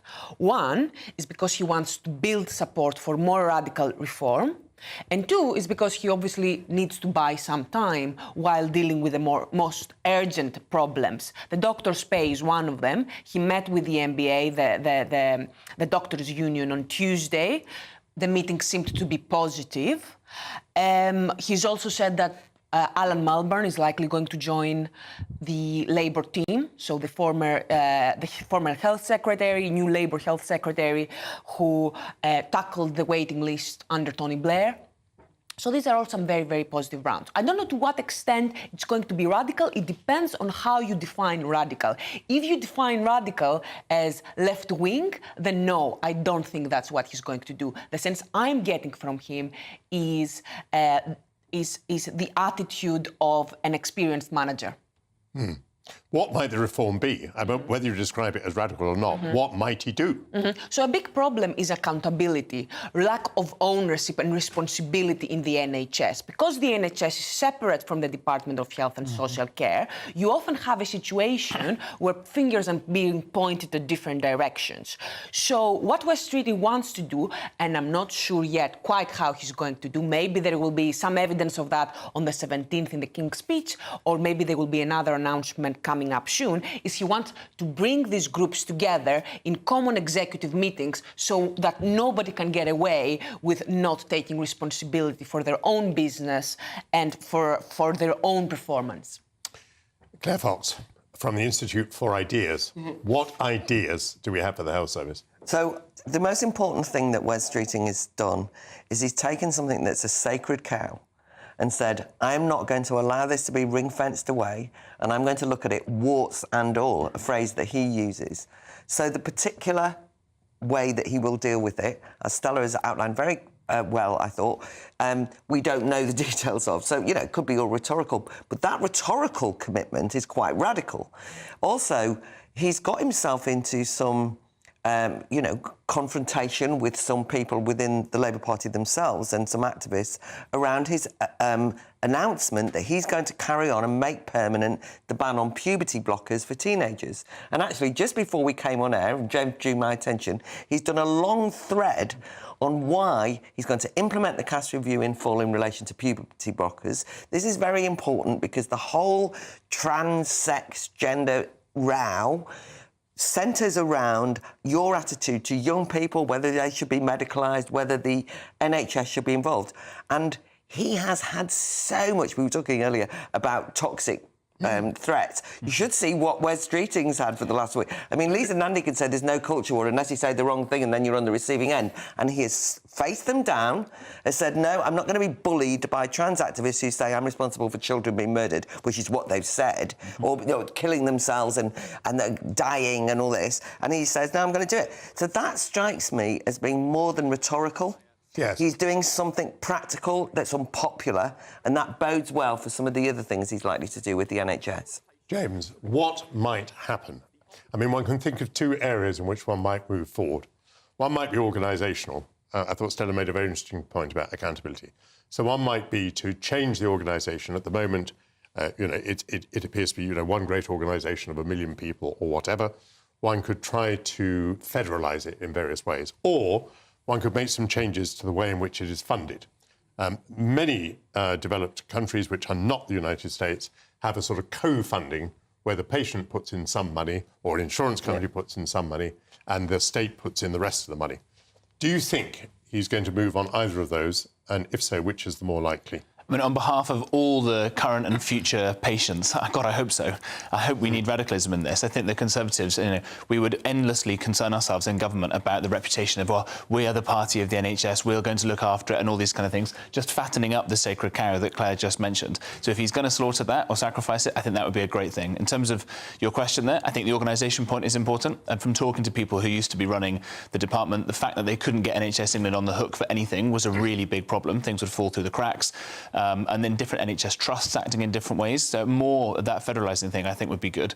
But we've had many, many years in this country of arguing about things in the European Union. The Europeans, the continentals, they do things really well, and we try and look for all kinds of European solutions, except when it comes to healthcare, because as you say, there are very different models for this thing. And when you go into Germany and you Google health winter crisis, the only stuff that will come up is the NHS winter crisis in the UK. Other European countries don't have this because their funding model, as you say, is much better.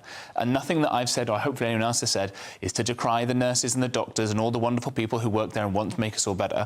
But we have to get rid of this sacred cow, exactly as you say. And if Wes Streeting is going to be radical on it, if I say this is a Conservative, he'll go down as one of the greatest politicians we've had. Stella, public opinion does seem to have shifted quite a way. I was giving a talk in public the other day, and I reached a passage where I was talking about the way in which whistleblowers in the NHS have been treated. In other words, it seems that again and again, the management has defended those who might have something to hide and has really taken appalling action against whistleblowers, sometimes driving them out of the profession altogether. And the audience listening cheered this point. I was quite surprised about this. So there is more of an understanding than there's ever been before that there are warts in the National Health Service. Yeah, of course, because there have been some high-profile cases, for example, like Lucy Letby's, which have had massive cut-through with the public. And you've had a lot, you've heard from a lot of people still, I'm sure people still very highly of nurses and doctors, but these are not always the higher managers. So when you've had evidence from nurses who will say, we've been speaking out and we're not being listened to, we are not being seen as important enough, this is the culture that we have to work in, and we have to take decisions where you decide between life and death, then obviously the public stands to understand. But the other thing is that everyone uses the NHS, so people can see the problems. And this is why they have started to not take any more excuses. The pandemic period when we were all cheering for the NHS, now all of that is over and people are just languishing on waiting lists. And that's, I think, really interesting. It is, but let me ask Claire, because I haven't heard you say anything about what the reforms might be. Well, I think that we have to consider some paying in situation, as in other European countries, in the way, and I hope that he's radical enough to do that. I actually think that he needs to take away the notion that everybody who works in the NHS is a hero and a saint, because that doesn't help anyone. It doesn't actually, it's patronising and condescending to the doctors and the nurses. But because some of the working practices in the NHS are unhelpful, so the GPs not ever being open, we all have experienced that. There needs to be more use of hospitals at weekends. There needs to be far more, and this will upset some vested interests, no doubt about it. It's not just Lucy Letby. The maternity services, just for example, have been responsible for, I mean, I can't begin to tell you how many unnecessary deaths have happened. There's a massive scandal, and sometimes that's been both whistleblowers but fighting their own colleagues who have covered up things, and a certain complacency. A lot of ideology is added into the NHS, by the way, around maternity, which is don't give them drugs, we want natural childbirth, all this. That's got to be shaken out. So the practical measures are that you do actually do the warts and all thing, and that you actually say, we won't rule anything out, but we will ensure that every single person in the UK will have a better standard of health than they do now, which is a low bar, by the way.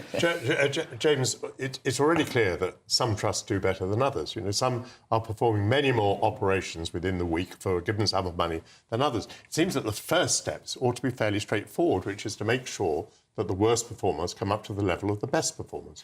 Yeah, and I think it's not beyond the wit of man to share what you'd kind of, I suppose, call best practice in these things now. This is what's happened in education. The Conservatives' successful reforms in there, you were starting to see, well, if you've got a trust, a multi-academy trust in schools, and they were doing these things and their results came up massively, well, let's go and share that with everybody else. We actually got to do that in education through COVID. Oh, we found out that if you do it this way and that way, then you have fewer transmissions and it's not as serious and all the rest of it. Is that kind of communication happening in the NHS? Well, no. It's very, very siloed. And as you said, there's a culture there of protecting poor performance and going on there. And again, let's not forget, at the end of the day, the people who are really going to suffer are all those who've had botched operations, who haven't had the operations, who haven't had cancer caught early enough, and all these sorts of problems. So again, I say this as a Conservative, but if Wes Streeting can get this done, he'll be a hero. Stella, my left-wing friend, you've been waiting a long time for a Labour government. Tell me very briefly, in the field of health, do you believe that this Labour government is really going to make a big change? They must. They have to. If anything, if it's not just in the NHS, I think National Care Service as well. That's going to be a really, really big thing, because I think that the two feed into each other, and there has been a recognition that this has been going on for a very long time, and I think that there are very big opportunities. Capital investment is very important for sure, but it's never as simple as just throwing more money, throwing more stuff. There is always things you can do. There is massive things that new leadership, fresh leadership can achieve. Music to my ears. Thank you very much indeed to Stella, to Claire and to James. Less than 2 weeks into their new roles, how do the recently appointed government ministers grip their portfolios and establish their priorities? Who guides them and supports them? Those closest to them are in the private office. Former senior civil servant Alan Evans will be here to reveal the inner workings of Whitehall. Thank you, team.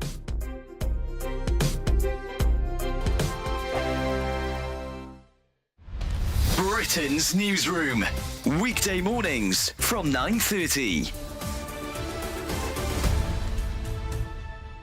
Well, we've got quite an extraordinary story to talk to you about now, because a triple amputee war hero is launching a bid to become the first to sail across the Pacific Ocean non-stop, solo and unsupported.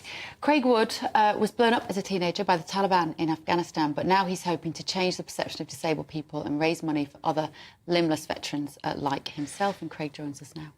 Morning. So, Craig, you are extraordinary. You are planning to take up to 80 days to sail from La Paz in Mexico to Japan. Yeah. How many miles is that? It'll be over 6,000. Amazing. Amazing. And it will take you how long? The minimum it's going to take me is 60 days. It could be up to 80. Yeah. And that's on your own. You've done plenty of this before, haven't you? You've done lots of solo sailing. Yeah, I've done quite a bit of solo sailing, but not as big as this. It is the world's biggest ocean, after all. And why that particular route?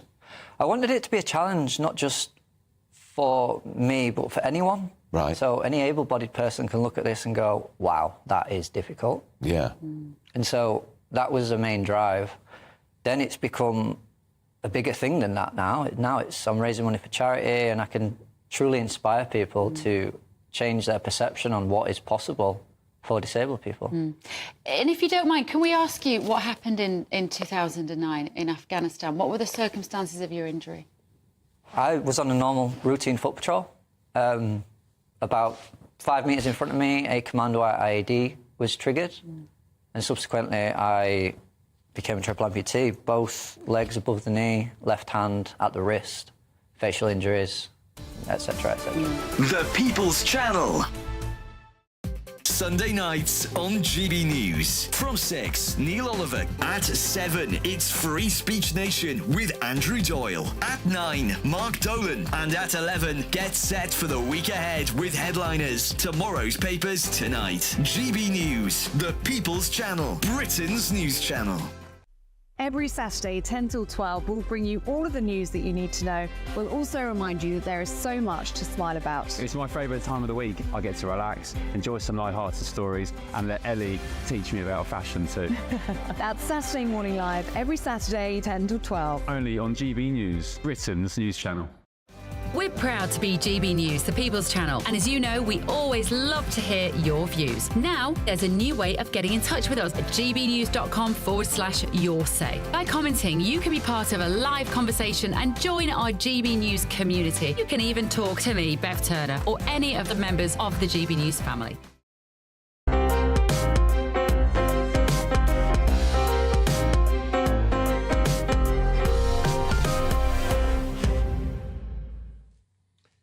Welcome back.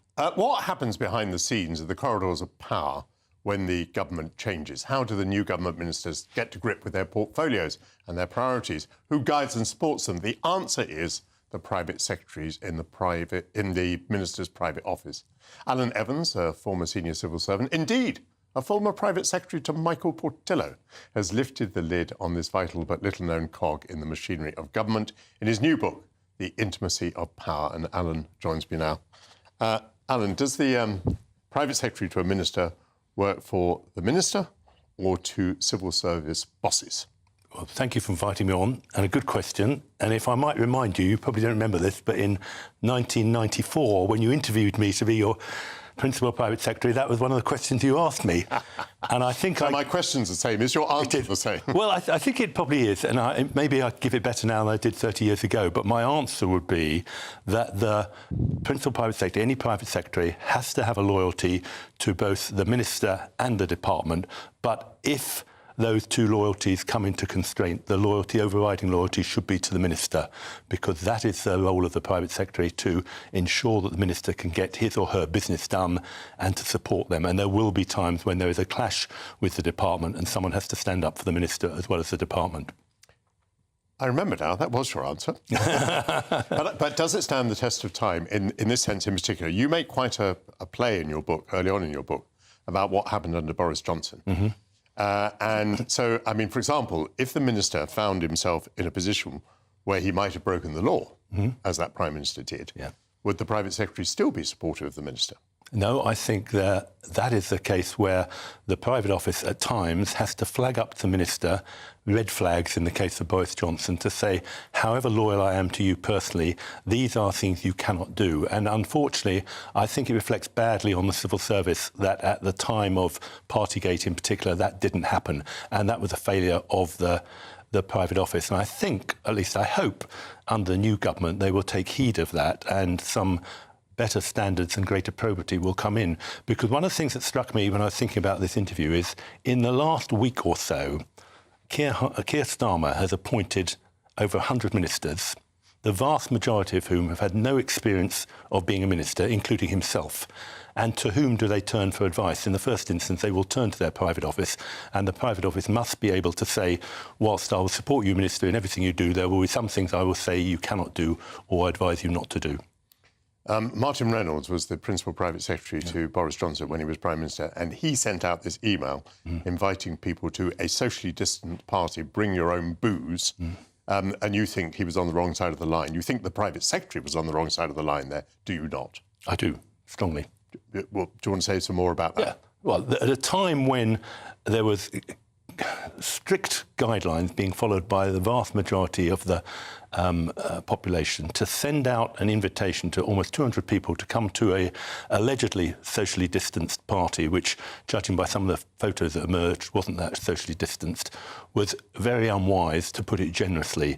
And as I said, the principal private secretary should have been waving red flags, in my language, to say you cannot do this, or at the very least of taking advice elsewhere from the cabinet secretary or somewhere else. He does not appear to do that. And whilst I don't particularly want to blame Partygate on one person, it was noteworthy that Boris Johnson, and similarly after him, Liz Truss and Rishi Sunak, brought their principal private secretaries from their previous department. The principal private secretary to the Prime Minister, in my view, needs to be of the utmost probity, the utmost integrity. And whilst it's laudable in some ways to bring a private secretary who knows the minister well, often you may not get that type of absolutely explicit, independent integrity of advice that you need. I think I understand you. I mean, Martin Reynolds was a former ambassador. Indeed. I mean, he was not a rookie. It wasn't his first time around. Well, I know. That makes the point even more strongly, if you ask me. Is it your thesis in your book? Do you want to hold up your book? I will. The Intimacy of Power. Is it? The Intimacy of Power, there we are. Is it your thesis in this book that something has gone badly wrong? Something has gone wrong. Whether it's gone badly or not, let's see whether or not it improves. But if you look on the sweep of history, shall we say, undoubtedly, and just focusing on number 10 as the most important private office, there has been a shift between the power of the civil servants in number 10 and the relative power of special advisors, political advisors and others. And let me just give you one statistic, which is 60-odd years ago, when Harold Macmillan was Prime Minister, he had one political advisor in number 10. Rishi Sunak, at the last count before the general election, had 41 special advisors claiming to speak on behalf of the Prime Minister. Now, that needs to be rebalanced by Keir Starmer. I trust and hope that it will be. And the civil service should have a greater role than they did in the past. Now, I'm not sort of going back to some golden age and saying that civil service can do everything, and I'm a great believer in good special advisors, but something has gone wrong when decisions are being taken by special advisors rather than civil servants within number 10. When Margaret Thatcher became Prime Minister, she appointed 5 special advisors, of whom I was one. Yeah. And I know that she resented every appointment. She loathed sort of going outside the civil service. I saw her in the opening days of the government. I witnessed what we've just seen with Keir Starmer. I was in 10 Downing Street for a few days, and she put her trust completely on the civil service. Yeah. It was her job to be a politician. It was the civil servant's job to be a civil servant, and she wanted to operate within the norms that have been established over a long period of time. Yeah. You'd like to see a Prime Minister like that again? I would, and it's not making a political statement, but I heard a former Secretary of State on the radio this week saying what the civil service like is ministers who come in with clarity and clear objectives and then say, you carry out the work, I will take decisions. And that's what a private office enjoys, that's what a civil service likes, rather than dilatory, indecisive ministers. And I think Mrs Thatcher, as you knew her obviously, was one of the most decisive ministers, which made actually the job of private office much more easier than someone who says they're not sure and always asks for further information or further meetings. Although in your book you also allude to the occasion when she had to say, I may not be Prime Minister this evening, because she might have been involved in leaking private information in order to further her political battle against her own ministers. Indeed, this is a time of Westland, and for those who remember it, it really was the time when the Prime Minister's career was on the line because of the way in which she had worked and possibly been responsible for agreeing the leak of information along with her then Private Secretary Charles Pole. You said a moment ago that you trusted that things would be different under the Keir Starmer government. You can't possibly really trust in that, can you? I mean, no one expects Keir Starmer to reduce the number of special advisors, do we? Well, let's see. I mean, if he didn't come to me for advice, but if he did, I'd say you cannot need 40 special advisors. You can get by with 20. But we will see whether that happens or not. But if you have 40 or even 20 people claiming they're speaking on behalf of the Prime Minister, you are not going to get a clarity of opinion. And that's why the importance, again, of the private office as a centre of response and information on behalf of the Minister makes for good government, in my view. And that's not being sort of deliberately supportive of the civil service. But if you have one line of information coming out from the Prime Minister or from a Secretary of State, that is much better in terms of good governance rather than having a number of people speaking either on or off the record of what they think the Prime Minister or the Minister may or may not think. Alan, extraordinarily, this topic, I think, has scarcely been touched upon in books before. Yeah. And so on that point, I want to congratulate you very much indeed on revealing what goes on in private offices, looking at the history of private office. I think it's an excellent book. I've no doubt whatsoever that it would be a bestseller. Thank you very much for being on GB News. Thank you. Well, is the National Trust wrecking the Cotswolds as tourists descend on picture postcard destinations? Are countryside tourist traps being destroyed for the locals? Author Isenda Maxstone Graham will be sharing her thoughts. That will be after the news headlines with Sophia Wensler.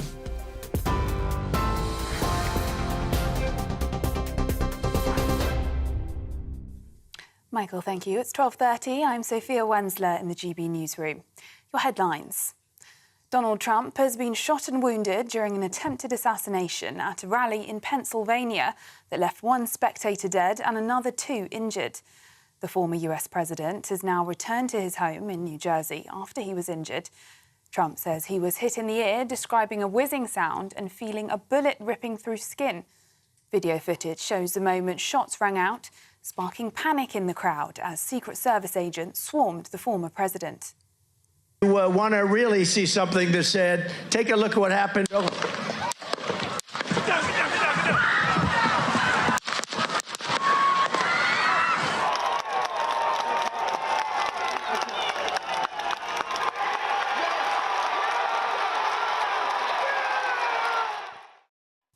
The suspected shooter has been killed. The FBI has now confirmed the name of the alleged gunman as 20-year-old Thomas Matthew Crooks. President Joe Biden has responded to the assassination attempt. Speaking last night in Delaware, Biden condemned the attack against his political opponent. No place in America for this kind of violence. It's sick. It's sick. But the bottom line is that the Trump rally was a rally that he should have been able to be conducted peacefully without any problem. But the idea that there's political violence or violence in America like this is just unheard of. It's just not appropriate. Everybody must condemn it.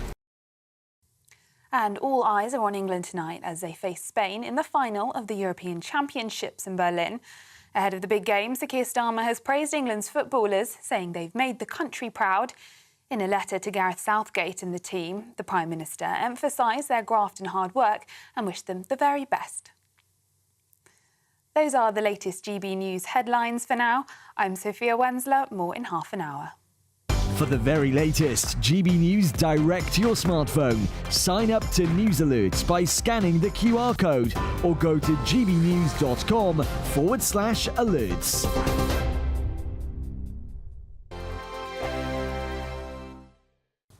Hello there, welcome to your latest GB News weather forecast provided by the Met Office. Some of us have been lucky enough to see some sunny spells first thing this morning, but sadly hasn't been the case for everyone. We do still have low pressure out towards the North Sea with a cloud front swirling around there, providing drizzly outbreaks of rain for southern Scotland, northern England, could move into parts of North Wales, the Midlands later on into the afternoon as well. A fairly dull and damp day to come here, unfortunately. Western Scotland not faring too badly though, a decent amount of sunshine, and also the far south of England and Wales seeing some sunny spells right throughout the day, even if the cloud does bubble up a little later on. And in that sunshine, temperatures seeing highs of 21 to 23 degrees Celsius, quite pleasant, but feeling cool underneath the most persistent cloud, 13 to 15 degrees Celsius, your best temperatures here. As we head towards the Euros Grand Final, then there will also be quite a bit of cloud across the far northeast of Scotland, particularly murky around some coastal areas. Again, the Highlands, Argyll and Bute, those western areas not faring too badly really, still with some sunny spells into the evening. A few showers and quite cloudy for Northern Ireland. The rain will be easing off across northern England, but still can't rule out the odd spot of drizzle as we head towards kick-off. But again, southern areas of Wales and England shouldn't be faring too badly at all. Some sunny spells and then clear skies into the evening and overnight. A few mist and fog patches possible as we head into the second half of the night, and it will be turning quite misty and murky again around northeastern coast of Scotland, perhaps some drizzle around parts of the Firth of Forth. Temperatures overall fairly academic, holding up between 11 and 13 degrees Celsius for most. On Monday, though, our attention turns to this area of rain that's going to start pushing its way in from the south. This could turn quite heavy in places across southwest England into Wales, and there is a yellow rain warning in force for this, so do take care throughout the day. There could be some tricky driving conditions. The northern half of the UK faring a bit better with some sunny spells, the odd isolated shower in there, but temperatures for all of us generally around 21 or 20 degrees Celsius. Staying changeable, though, throughout next week with further areas of low pressure arriving. Bye-bye.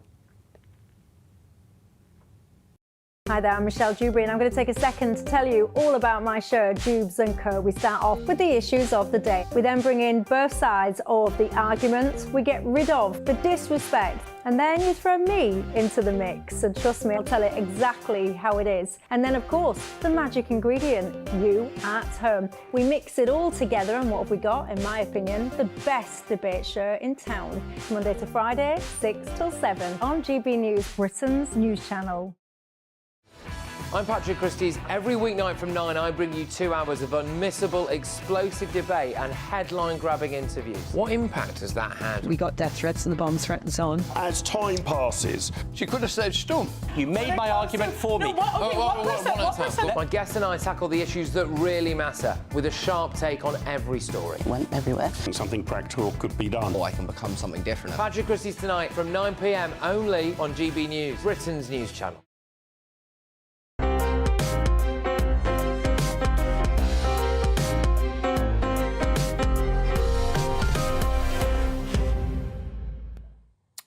Welcome back to GB News. The Cotswolds are known for their enchanting and peaceful villages, but in recent years they've become a tourist trap for many looking to explore England's nature and beauty. Celebs have descended, and residents in some Honeystone villages complain of over-tourism. Joining me to discuss this is the author Isenda Maxstone-Graham. Welcome to GB News in person on the sofa. Tell me about the problem, if there is one. Yes, well, I happened to drop into Bibury recently and was amazed at the sort of 10 coaches trying to get over a very small medieval bridge. And then I went to spend... I don't live in Cotswolds, I live in London, but I went to spend 3 days with a friend and immerse myself in the situation and saw that... I mean, we heard about tourists in Barcelona this week being sprayed with water pistols by the locals. I mean, if in terms of ratio... Bibury, little village in Bibury, is worse than Barcelona in terms of ratio because they have a population of 580 and they might have up to 10,000 visitors a day, which is 20 times the population, descending from 9 a.m. being disgorged from coaches, where there's really very little they can spend their money on. So there's nothing much in it for Bibury. And the tourists often hold coachloads of Chinese have given precisely half an hour to look at Arlington Row, which is a darling little street of 800-year-old cottages with no front gardens. So the tourists go right up to the front door, hold the door knocker, or pull on the roses to get to be photographed and to photograph each other. And it just seems to be, to me, a sort of mad situation. Whereas down the road at Broughton-in-the-Water, it's another problem because that town is perhaps ideal for tourists. It's just I call it the Venice of the Cotswolds. It is full of people, but full of also thriving businesses. Pubs and shops, and they wouldn't exist if they didn't have the tourists. Little men and little ice cream bicycles and men in boaters selling ice creams and toffee shops. So in a way, that's the problem there. So Bibury has far too many coaches and no regulation, in my view, and Broughton-in-the-Water has loads of tourism, but now they're clamping down on coaches and you're not allowed to there's nowhere to stop your coach and drop people off. So that has another problem of full-up coaches desperately trying to find somewhere to stop. And when you say they, is this the local authorities? Is it the parish council? It is. I think it is the Cotswold District Council really clamped down on coaches in Broughton-on-the-Water. So that just fascinated me, this whole... the mad sort of different problems, really. One not allowing coaches and one not clamping down on coaches enough. And when you immersed yourself in this, as you say, I started off going to Diddley Scott Farm and watched people queuing for 2 hours to get their jar of mustard. I wrote about it in The Spectator. Yeah. As you immersed yourself in it, what did you learn about the impact on the lives of the residents? What kind of stories did you hear from them? Well, in Bibury, I really heard that the man who lived in one of those cottages says, I'm the most photographed person in the world, because every time I pop out to the shops, I'm literally papped by thousands of tourists. So he said that quite humorously? He did, in a quite humorous... But did he mean that it really was causing stress? It was quite hard. I think for the locals it really is hard. I mean, they have to do any dog walk or something, they have to do it before 9 in the morning and just pretty well stay in their gardens. I mean, it's a main road, but you can't block it off, but it's a main road between Burford and Cirencester. Can you think of a solution? I think that just take Little Bibury off the Cotswold tour. I mean, people can live, I say in the article, they can live a fulfilled life without seeing Arlington Row. It really is just swamped. Or if not, just get proper coach parking. But I mean, I do see that... So when you say take it off the tourist route, are you appealing to tourism companies to exercise restraint? Well, in a way, or do you think that the Cotswold District Council needs somehow to ban coaches? It's the coaches, really, isn't it, that cause the problems? But I mean, to what extent? There is an ethical question of whether public places should and surely they should be open to whoever wants to visit as well. So there is that argument that should they start charging people like they do in Venice? Now you can have random checks, can't you, in Venice to see whether you've paid your tax, and you can just be walking through St Mark's Square and assaulted by policemen checking up on you, and that wouldn't be. We don't really want that, do we? In our British places, in public places. I suppose when you say it's an ethical question, we're nervous about saying that you have to have money to be allowed to go and see certain places. Yeah. I mean, of course, price operates in all sorts of ways. Yeah. I mean, if you're a British tourist, you want to go to Venice, you have to have enough money to travel on the aircraft and to stay in a hotel. Yes. So is there a big ethical problem in saying, and not only do you have to be able to afford the aircraft and the hotel, you want to be able to afford the tax as well? Afford to pay to go in, exactly. And I think that could start a tit for tat, so we could start charging Venetians to come to London. That is the thin end of the wedge of cutting off cities to visitors who just happen to walk there on foot and don't want to be charged. I mean, historically and economically, when you have a problem that supply exceeds, I was going to say demand, but in this case, you know, the capabilities, you have to ration it by price. I can't think of any other way of doing it. Well, exactly. So what's going to happen in Barcelona, where, you know, so they have 5 million population, and say on the top day 500,000 come in. So that's a tenth of the population, which is far less in ratio than Bibury, which is 20 times the population. But exactly, I mean, I think people should start bringing water pistols on the plane and start fighting back, have a water pistol fight with the locals who last week did attack them. Let's hope that the water pistol doesn't come to the Cotswolds. Let's hope not. Sender Maxton Graham, thank you very much. And now, some describe Cava as the king of Spanish sparkling wines, but does it rival French champagne? The Spanish would certainly say that it does. And earlier this week, people around the globe celebrated International Cava Day. Founder of Mouse and Grape, Jessica Summer, will be with us to share the best Spanish bubbly.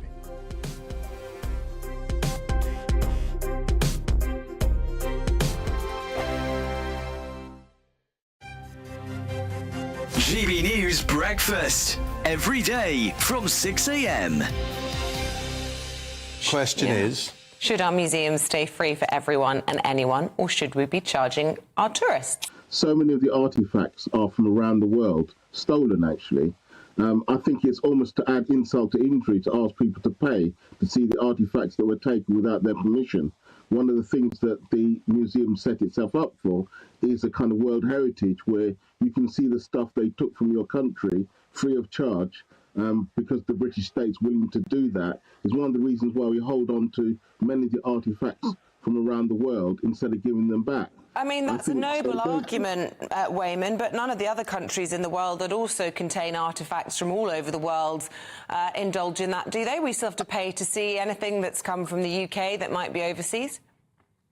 No, but the absolute truth is that we've stolen a lot more over many more years than anybody else, because we're a very, we had a very, very big empire, and during that time, taking things from other countries without their permission. And I think our wonderful country, the United Kingdom, is the cradle of modern civilization, not of the ancient world, but of the modern world. You know, for centuries, we've contributed things to the world which has spread out around the world, and the influence that we've put upon countries around the globe has been massively significant. I think it's a privilege for people to be able to come to this country and track the history of our country through our museums. I can't understand why they've ever been free. The upkeep of museums runs into hundreds of millions of pounds a year. Somebody's got to maintain them and keep them good. Somebody's got to go around the world and collect the artifacts which are in our museums. And I've always have the adage in life, if something is free, it's probably not worth having.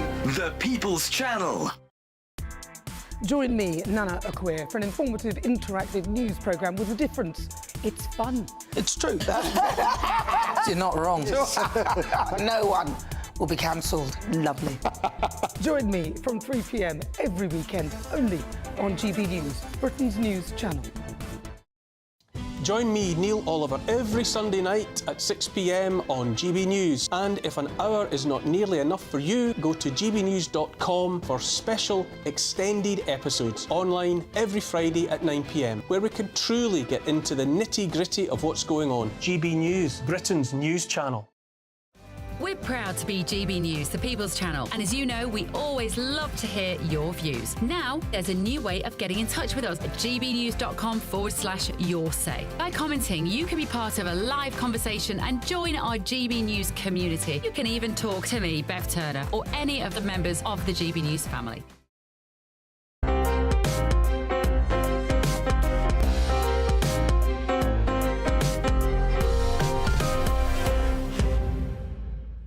Welcome back. And hooray, this week marked International Cava Day.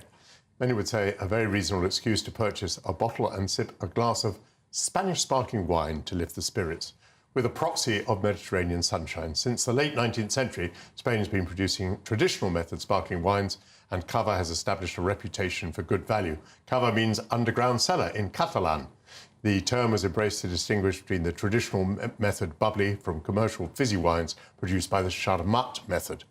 To lift the cork on the best Spanish bubbly to buy, I'm joined by the founder of Mouse and Grape, Jessica Summer. Welcome back. Thank you, Michael. But tell us then about these different methods. This is the traditional method. What is the other method and what is the difference? Yeah, so you actually mentioned it. So the Charmat method, which is the way which Prosecco is made.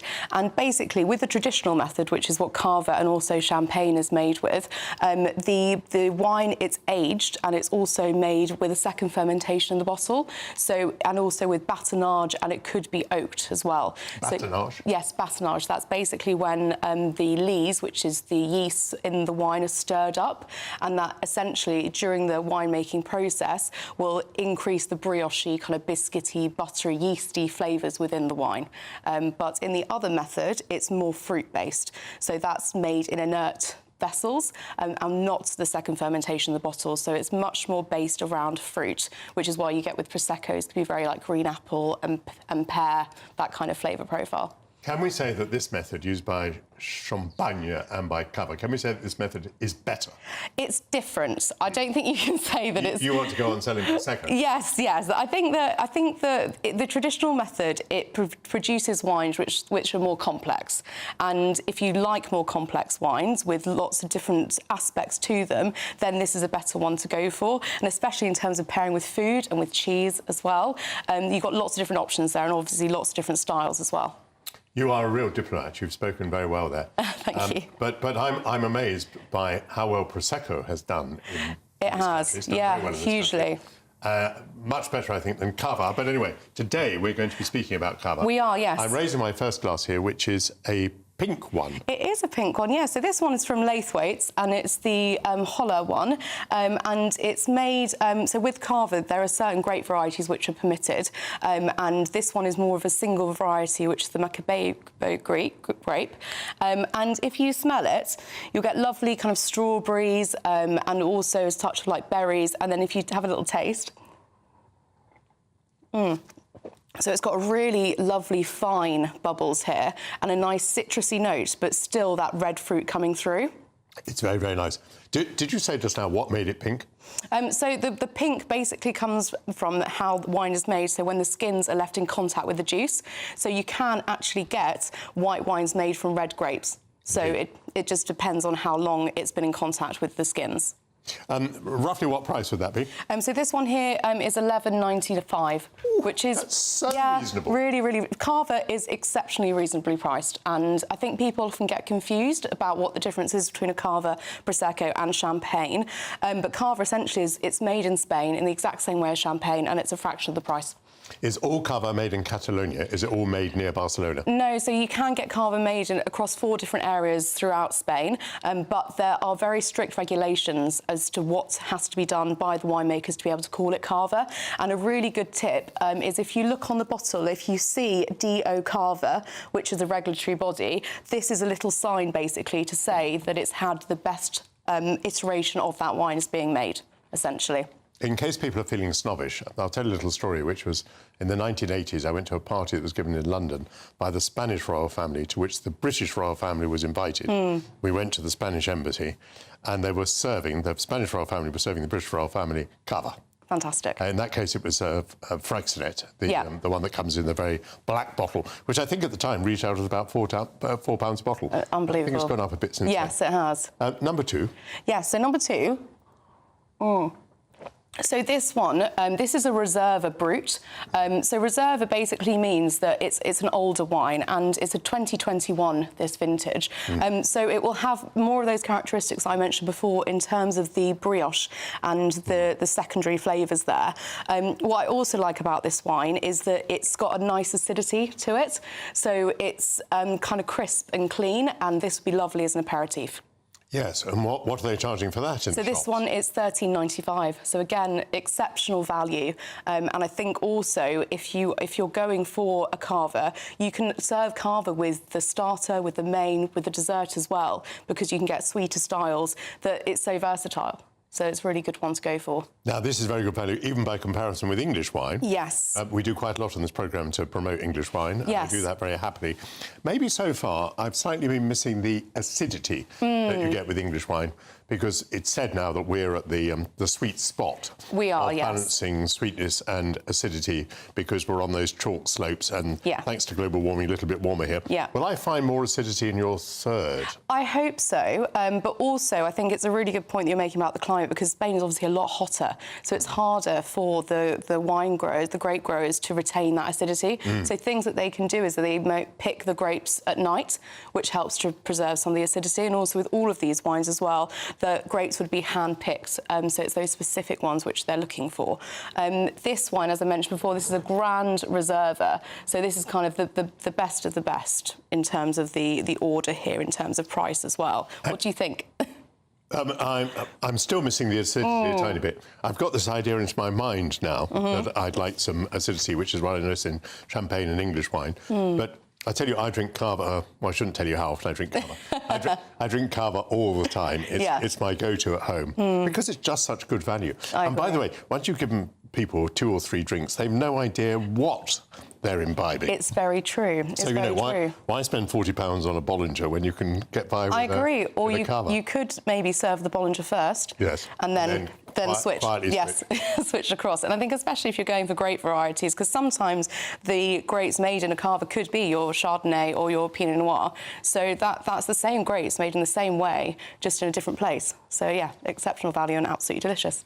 Are you watching the football tonight? I will be watching the football tonight, yes. And we may have something to celebrate tonight if we're supporting England. Yes. And you've had something to celebrate recently. I have, yes. What have you celebrated? I've been celebrating because I got engaged. So actually... Push that ring forward. Let's see the ring. Let's see the ring. You're so funny. Absolutely gorgeous. So, we came from my engagement party last night. So, cheers. Congratulations to you, Jessica. Thank you, Michael. That's absolutely fantastic. Would you just push it forward one more time? One more time? Because not everyone in the world has seen it. Oh, we got a good shot of it there. That's hilarious. Oh, well, thank you so much. Jessica, it's been my privilege to toast your engagement in Cava. Thank you very much, Michael. No, it's marvellous. And thanks for bringing in all these lovely wines. Really enjoyed those. So many thanks to Jessica Summer. I'd like to thank all my guests who've been here today.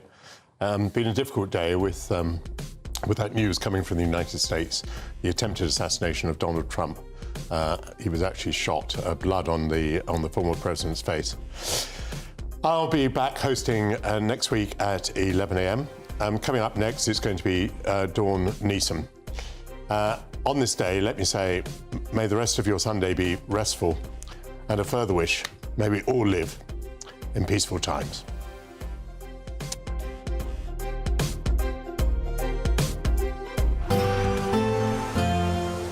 Looks like things are heating up. Boxed boilers, sponsors of weather on GB News. Hello there, welcome to your latest GB News weather forecast provided by the Met Office. Some of us have been lucky enough to see some sunny spells first thing this morning, but sadly hasn't been the case for everyone. We do still have low pressure out towards the North Sea with a occluded front swirling around there, providing drizzly outbreaks of rain for southern Scotland, northern England. Could move into parts of North Wales, the Midlands later on into the afternoon as well. A fairly dull and damp day to come here, unfortunately. Western Scotland not faring too badly though, a decent amount of sunshine, and also the far south of England and Wales seeing some sunny spells right throughout the day, even if the cloud does bubble up a little later on. And in that sunshine, temperatures seeing highs of 21 to 23 degrees Celsius, quite pleasant, but feeling cool underneath the most persistent cloud, 13 to 15 degrees Celsius, your best temperatures here.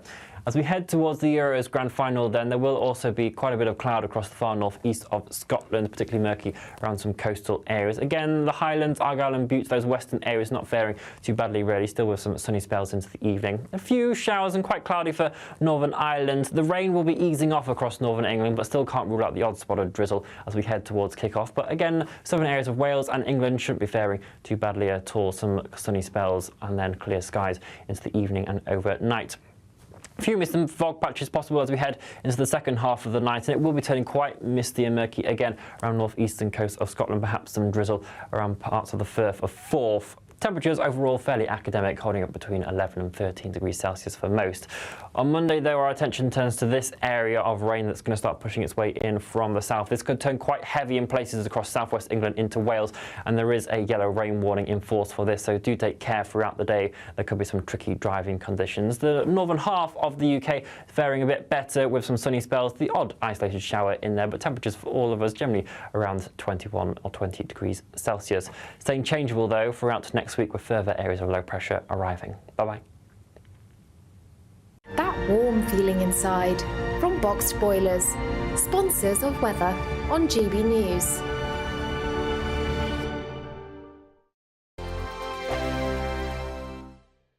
£30,000 in tax-free cash really could be yours. It's our biggest cash prize of the year so far, and you could be getting that winning call from us to tell you that you're our next Great British Giveaway winner. Oh, I can't believe this. Oh my God, this is amazing. That is absolutely fantastic. We're over the moon. I've never won anything like this in my life. Oh, you shocked me. I never won a penny in my life. If I was there, I'd buy you a drink. For another chance to win £30,000 in tax-free cash, text CASH to 63232. Text costs £2 plus one standard network rate message. You can enter online at gbnews.com/win. Entries cost £2. Or post your name and number to GB07 PO Box 8690 Derby DE1 9TT. UK only. Entrance must be 18 or over. Lines close at 5 p.m. on the 30th of August. Please check the closing time if listening or watching on demand. Good luck. Good afternoon, Britain. Your lunchtime update on the stories that matter across the UK. From breaking news and insightful analysis, inspiring stories and lively debates. You're comparing yourself to a former Prime Minister. Which is it? Stay informed, stay updated, stay entertained. I just don't know how anyone would not want to be there. Every weekday from midday. We are Good Afternoon Britain, only on GB News. Britain's news channel. I'm Patrick Christie's. Every weeknight from 9, I bring you 2 hours of unmissable, explosive debate and headline-grabbing interviews. What impact has that had? We got death threats and the bomb threats on. As time passes, she could have said stump. You made my argument for me. My guest and I tackle the issues that really matter with a sharp take on every story. Went everywhere. Something practical could be done. Or I can become something different. Patrick Christie's tonight from 9 p.m. only on GB News, Britain's news channel. Are the newspapers getting you down? My wife didn't divorce me that month.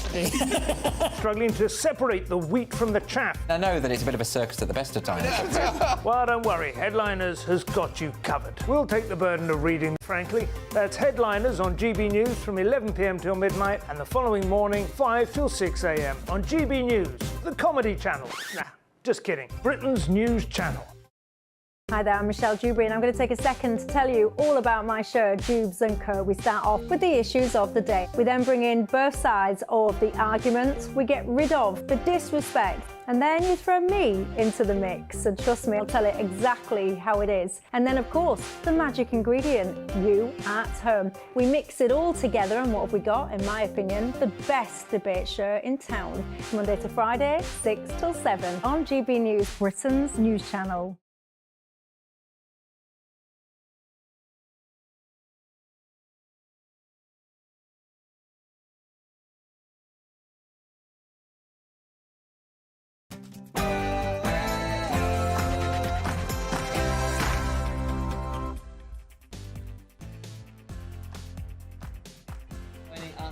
Lunchtime. I'm Dawn Neeson, and for the next 2 hours, keeping you company on telly, online and digital radio. Coming up this hour, cracking show for you, great warm-up to tonight's football. Trump assassination attempt. Many of us awoke to the shocking news that former President Donald Trump has been shot in an attempted assassination during a Pennsylvania campaign event. We'll have all the latest on that shocking and breaking story and all the developments you need from the US. Plus, could it finally be coming home? England are set to face Spain tonight in the Euros final, with millions expected to cheer on the lines ahead of a sensational night. And win or lose, we booze, as hospitality sales are set to skyrocket tonight ahead of the big game. We'll be asking what the possible boons to the economy will be if England really do bring it home.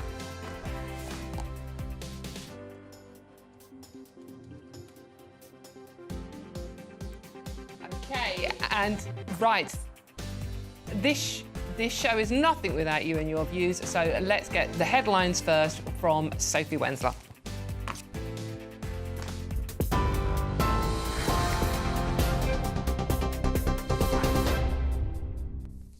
Dawn, thank you. Good afternoon from the GB Newsroom. It's just gone 1 o'clock. Donald Trump says it's more important than ever to stand united after being shot and wounded during an attempted assassination at a rally. The attack at the rally in Pennsylvania left 1 spectator dead and another 2 injured. In a statement on Truth Social, he said he looks forward to speaking from Wisconsin this week. The former US president has now returned to his home in New Jersey. Video footage shows the moment shots rang out, sparking panic in the crowd as Secret Service agents swarmed the former president. If you want to really see something that's said, take a look at what happened.